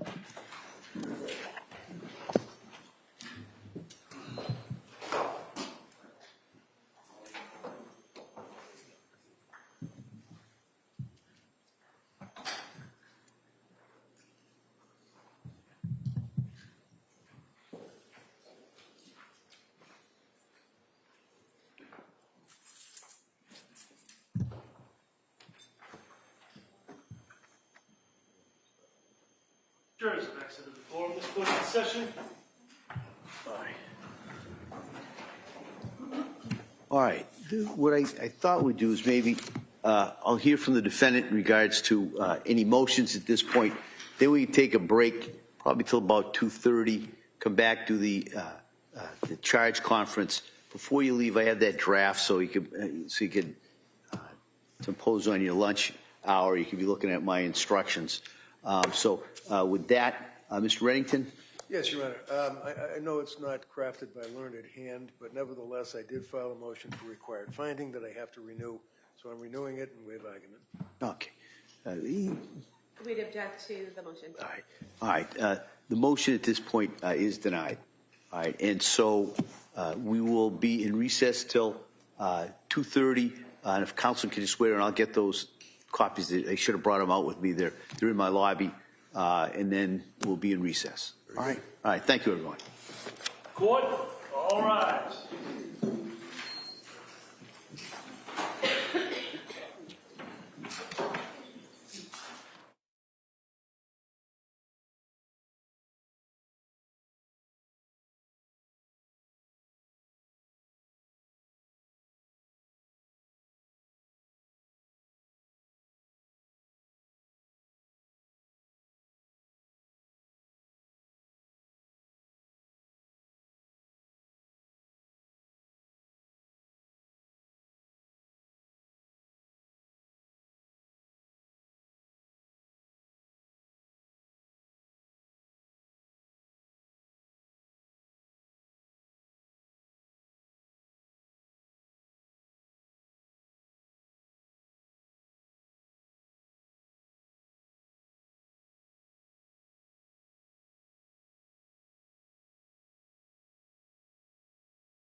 return back to the trial of Commonwealth versus Lindsay Clancy. All parties are present excluding the 18 jurors. All right. All right. Counsel, I thought we'd have our charge conference at this time. Everybody get a chance? I know you just got them about an hour ago. So in regards to the draft that I gave, I know I got one set of proposed instructions from the defendant. Does Commonwealth have anything you wish to offer? We don't have the written motion, but we just do have a few comments and a. Sure, that's kind of what I expected. I know everybody's been on trial, so I thought that's kind of why I thought I'd give you the draft and we could just kind of walk through it. So my thought would be to first go through the Commonwealth's position, and then I'll hear from the defendant. Attorney Buckingham. Thank you, Your Honor. In relation to your proposed your draft instructions, I think that Your Honor's instruction regarding criminal responsibility is pretty much the cut and paste of the model instruction. So overall, there's no objection to it. However, the Commonwealth would just like to put on the record that we don't think that voluntary intoxication, the 3 points that were added in to Your Honor's draft are necessary, and I'll just cite to the Commonwealth versus Brown, 449 Mass 747, it's a 2007 case, where it says that an instruction on voluntary intoxication is not required absent evidence of debilitating intoxication. Such evidence must support the inference that at the time of the killing, intoxication impaired the defendant's ability to form any requisite criminal intent. And so in this case, I understand counsel is going to argue, medications, and he's free to argue that to the jury. But as far as instruction goes, we're talking about criminal responsibility. We're talking about mental status at the time of the event, on the day in question of January 24, 2023. There is no evidence to support that there was intoxication to a debilitating effect, as the Brown case indicates. I think what the best evidence the court has is that the defendant, in her journals and in some statements that she made to the experts, indicated that at the time of the offense she was taking amitriptyline and one other medication that she had been on for quite some time. And Your Honor now has evidence that it was a very low dose of amitriptyline, and there is nothing about the observed behavior of her on that day suggesting that there was any debilitating effects of the consumption of the prescription medications on that day. So we would ask that those sections not be included in the instruction. If Your Honor is inclined to include them in the instruction, we are asking that you add a qualifier into it's what's listed as paragraph 3, where it starts to talk about. Is that on page 3, kind of Roman numeral 3? Yes. Okay. All right. Yeah. It says the defendant who lost in substantial capacity I have just described involuntarily intoxicated by prescription drugs. We would just ask that you add on the day of the offense to, again, just be clear to the jury that we're talking about her consumption or the consumption of the medication on that day. I did notice a quick typo on page 4 under Roman numeral 4 in that first full paragraph where it's the consequences of a finding. It says in the maybe 5th line, it starts, if the court concludes the defendant is mentally ill and that her discharge would create a substantial likelihood of serious harm to himself. I gotcha. It's just a pronoun. Right. Okay. No, I appreciate that. As far as the remaining charges, instructions on the charges of first degree with deliberate premeditation and extreme atrocity or cruelty, the Commonwealth has no objection to that. I would just note another typo on page 7. Your Honor lists out the Castillo factors.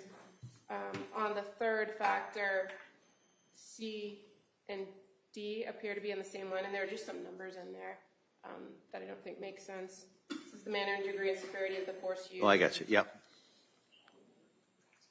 And as far as the instruction on involuntary manslaughter, the Commonwealth would object to the involuntary manslaughter, and I would cite to the case of Commonwealth versus Garabedian, which is an older case, 399 Mass 304. It's from 1987, and it says that the defendant, in that case, the defendant argued that involuntary manslaughter was required because of evidence of involuntary chemical intoxication.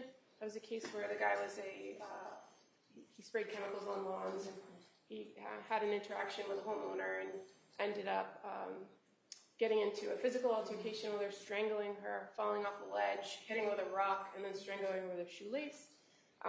So in that particular case, the court held that an unlawful battery was quite likely to endanger life and hence could not be classified as involuntary manslaughter. So where it's a wanton and reckless conduct theory, I think that Garabedian is right on point to say that in situations like this, where we have the strangling of the individuals, of the babies, of the kids, unlawful battery is quite likely to endanger life, that it shouldn't be an instruction for involuntary manslaughter. So I'd rely on that case to argue that that is should not be included in the instructions. And there's one more point. Your Honor, at one point when we were arguing about particular pieces of evidence and duplicative evidence, Your Honor did indicate giving some sort of instruction about the jury shouldn't consider the fact that there might be duplicative evidence as giving any more weight or importance. And I know you do have a small line in that where it says in the what is evidence section about the strength or proof is not determined by the volume. But I do think, again, based on the particular way in which the evidence came in and how the parties chose to display the evidence, and the fact that we have text messages in several different forms that are presented, some of them full records, some of them condensed records, that some instruction to them that indicates that they're to give no more weight to any one than the other, even if it does appear duplicative in the record. I'd ask that something to that effect be added. I think it says that on page 11, because I do remember that request. If you look at under what is evidence, in this case there may be certain documents or photographs that are entered multiple times. This does not mean that that evidence is any more or less important than any other evidence. So I put that in there, and I understand the request to maybe put that in a separate paragraph, but I have addressed it that way. I'll consider not whether I give it a separate paragraph. I do understand the request, but at least that's why I put that in there. All right. Anything else? Okay. All right. Mr. Reddington. Thank you.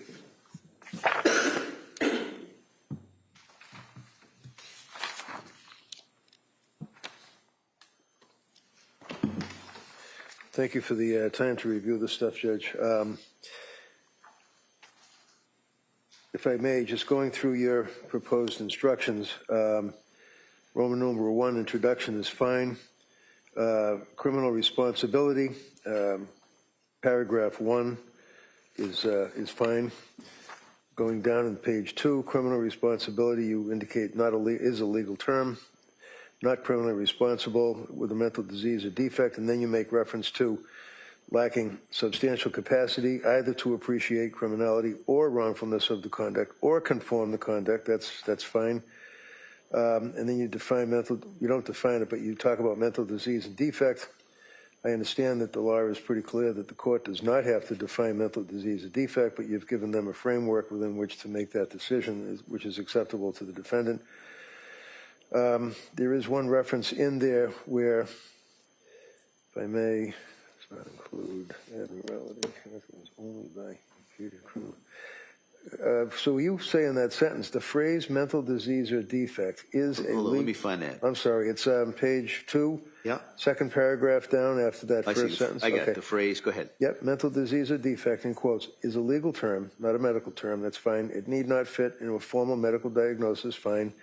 The phrase, quote, mental disease or defect does not include abnormality. This is what I'm just looking at.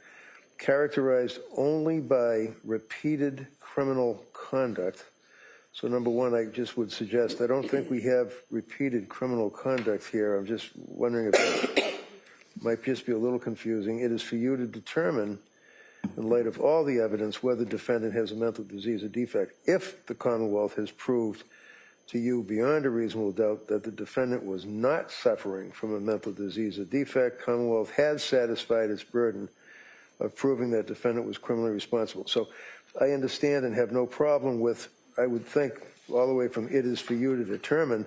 My only question is in reference to where you put in the phrase about mental disease or defect does not include an abnormality characterized only by repeated criminal conduct.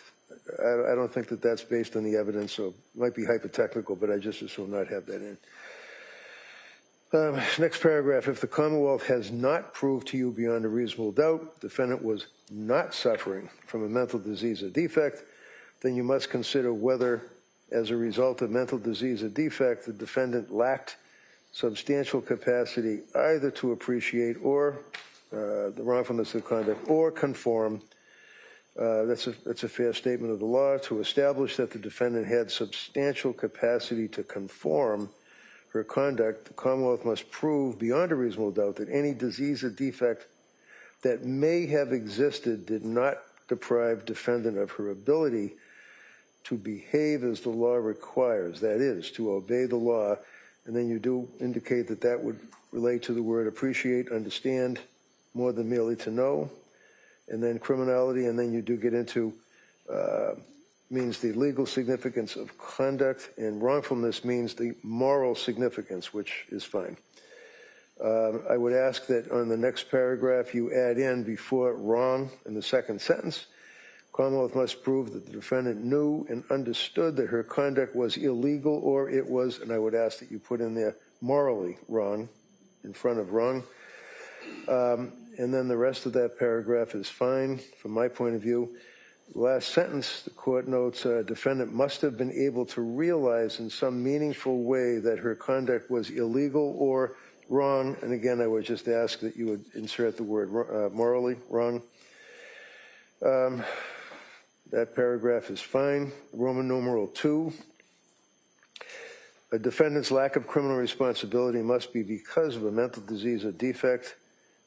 That's fine, but then the court says all that you need to determine, and I just would ask respectfully that you delete the all that you need to determine. It seems to kind of, and I know that's in some of the instructions, but I think it kind of dilutes the gravity of the issue for the jury. It's almost minimizing the burden for the government, and it's unnecessary, so I would ask that that go out.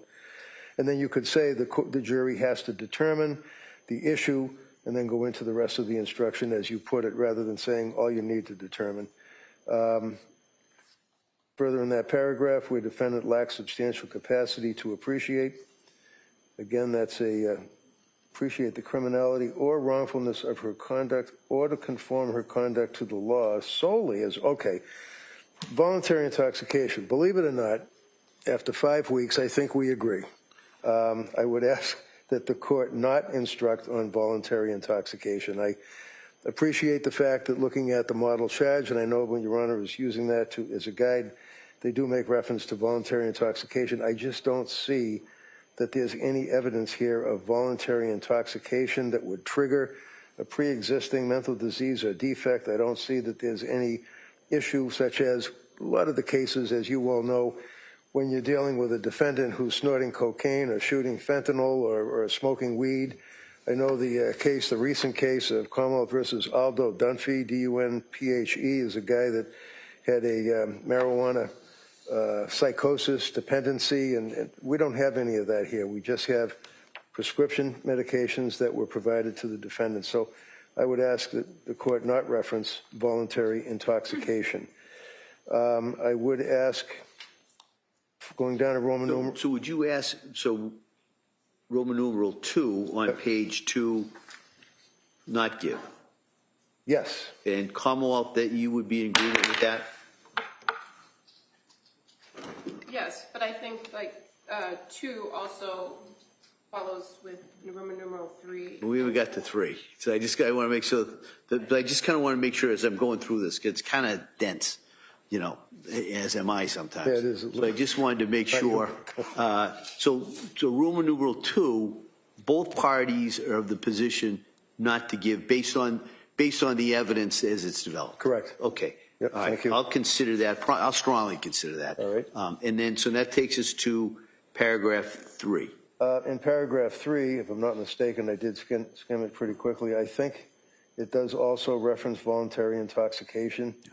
And here you're specifying prescription drugs, and if the defendant knew or had reason to know that her intoxication would trigger or intensify a mental disease or defect. I don't think that the evidence supports that. I agree with the Commonwealth. I would ask that Roman numeral 3. Right, so by agreement, nobody's requesting paragraph 3, correct. And I'm highly likely not to give that. All right. 4 is fine, Judge. Roman numeral 5. 4 goes to the same thing. It's just a reiteration of the final. So if yeah, we're so that would go out. Yep. 4 is kind of a trailer to 3. Okay. Roman numeral 5 is okay. Paragraph 3, 4. Okay, so again, if I may just say, without skimming them now, anytime it's referencing voluntary intoxication, maybe that could be deleted. Because I see in paragraph 4 on Roman numeral 5 on page 3, it does reference again for voluntary intoxication from prescription drugs and that type of thing. So that would go out. Paragraph 6, talking about in the event that the defendant is indeed acquitted by reason of lack of criminal responsibility. I know the court has the obligation to instruct the jury as to what potential ramifications would flow from that. I believe that's a fair statement of the law. Instructions on murder in the first degree, deliberate premeditation, cruelty and atrocity, those are all fine. Second degree, that's fine. Involuntary manslaughter, I do think certainly the facts as presented and the evidence does justify the instruction as the court. Yeah, let me hear you. What's the argument in regards to the involuntary manslaughter? Well, the argument regarding the involuntary manslaughter is clearly that the defendant intended the conduct that resulted in the death of the deceased, and the conduct in the event that it was not such that her conduct was as a result of her suffering from a disease or defect, intentional, premeditated, and intended to be cruel and atrocious, that would reduce it down to manslaughter, and it would most certainly be wanton or reckless. I will be addressing voluntary as well, but I think it's clear that on the evidence that if the jury determines that defendant committed an act, defendant, as a result of the act, the victims were indeed died, that there's a high degree of likelihood that substantial harm would result to the individuals as a result of the defendant's conduct, but yet we're not talking about a disease, a defect that rises to the level of not guilty by reason of lack of criminal responsibility.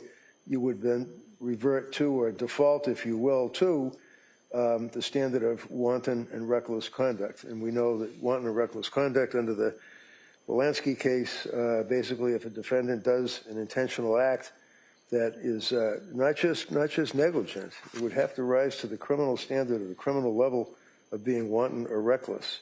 So I think that that would, in fact, justify an instruction on involuntary manslaughter. If you want, I can continue with the voluntary manslaughter that I would ask the court to instruct.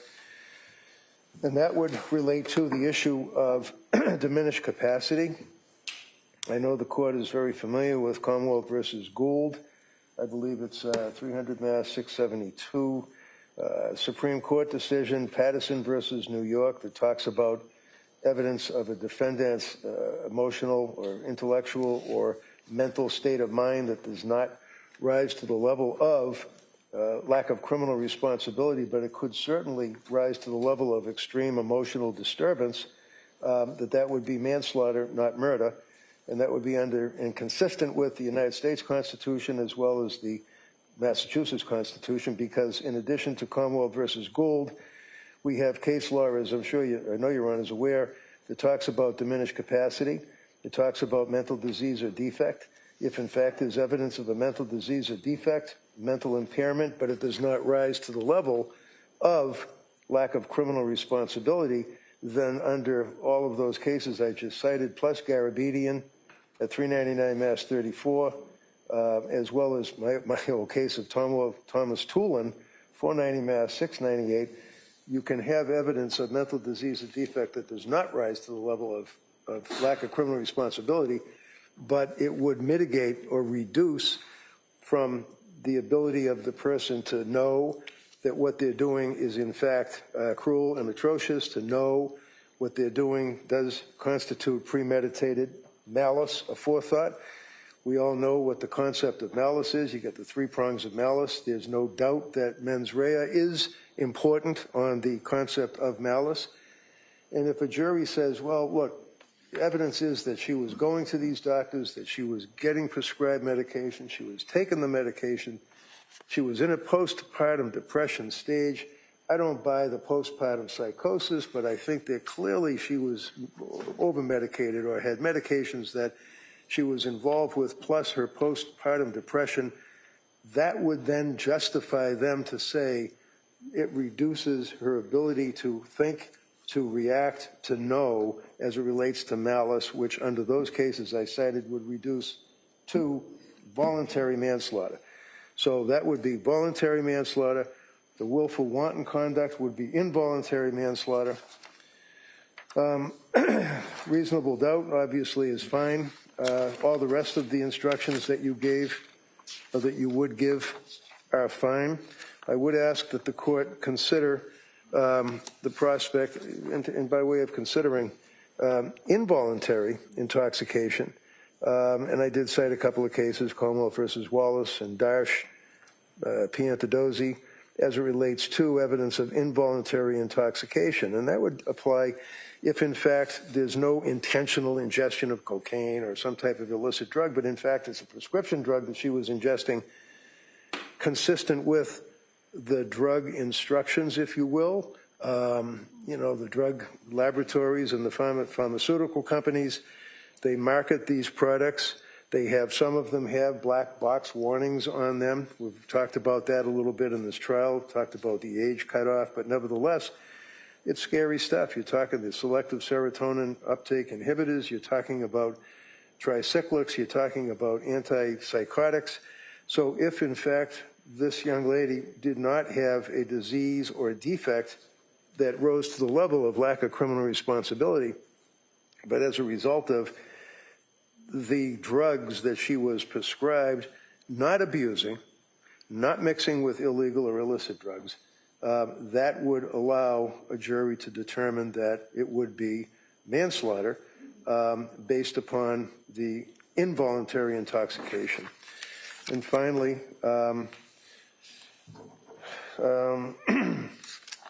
I would ask that the court entertain giving a Bowden charge in this case. We know that the case law under Commonwealth versus Bowden allows the court, upon evidence presented to a jury, of inadequate police investigation. Because if you recall, way back in the day on this case, I did move for a bifurcation, and my argument to the court was that defendants in lack of criminal responsibility cases are really hogtied, if you will, because to have the lack of criminal responsibility, you have to admit involvement in the crime, but yet when you're trying the case with lack of criminal responsibility, the government still has the burden to prove to a jury beyond a reasonable doubt that the defendant is guilty of, based on the evidence, that particular crime. And if there's evidence of a police investigation that is deficient, a jury does have a right to consider that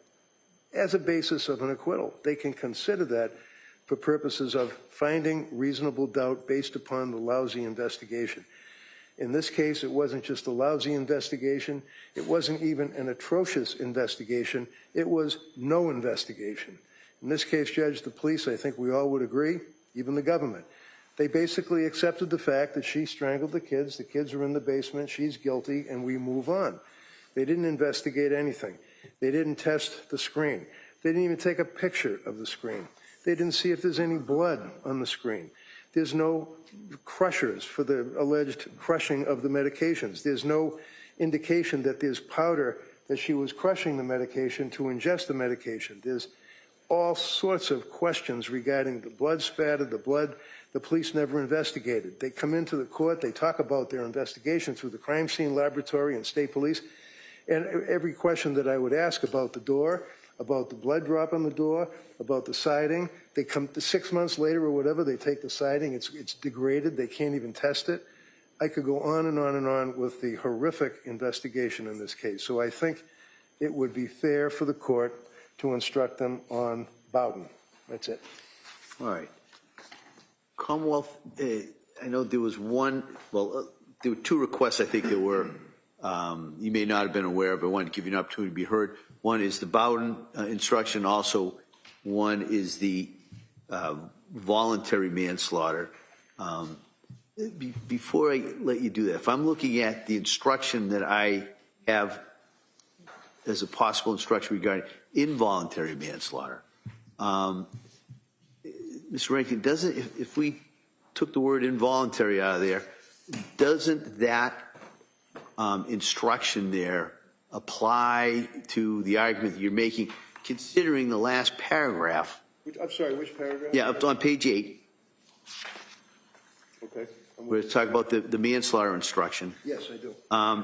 It's in the last paragraph, it talks about the ability to consider evidence from either a mental impairment or consumption of the prescription drugs. No, I agree with that, Your Honor. If we were to fashion that, I think that instruction would So just one instruction? Voluntary, involuntary, it doesn't really matter. That's what I wanted. That's kind of what I was thinking, just to go. I agree with if that. I give it, it would just be one instruction, and I wouldn't name it either involuntary or voluntary. It would just be if I give that. Okay. All right. And I think Attorney Buckingham, I don't know if I know the Commonwealth objects to that anyway, so I'm not asking for the assent on that. But what about the Bowden instruction? So, Your Honor, we would object to the Bowden instruction.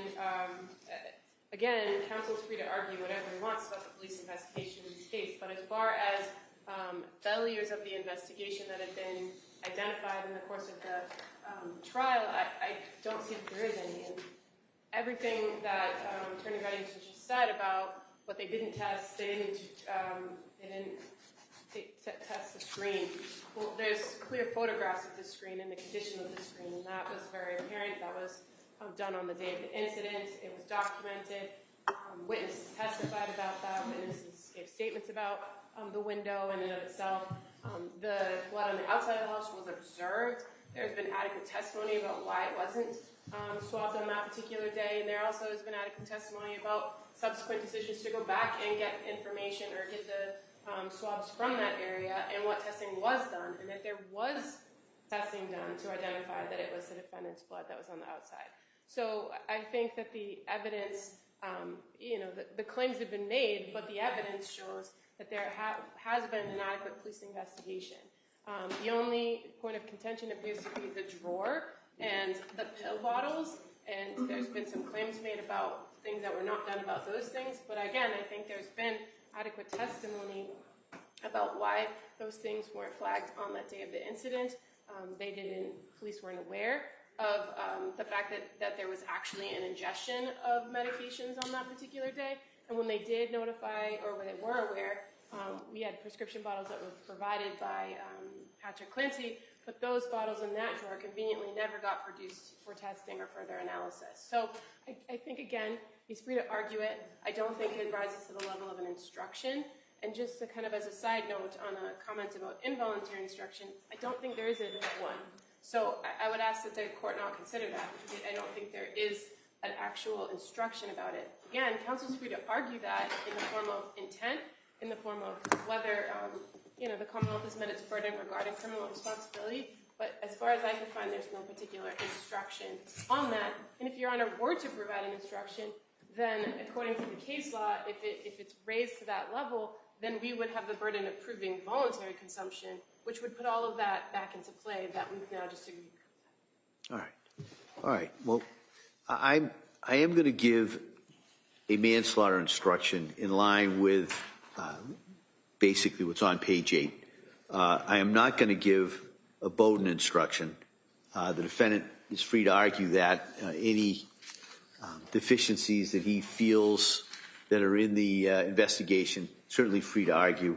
I will not give the voluntary intoxication instructions in regards to the criminal responsibilities.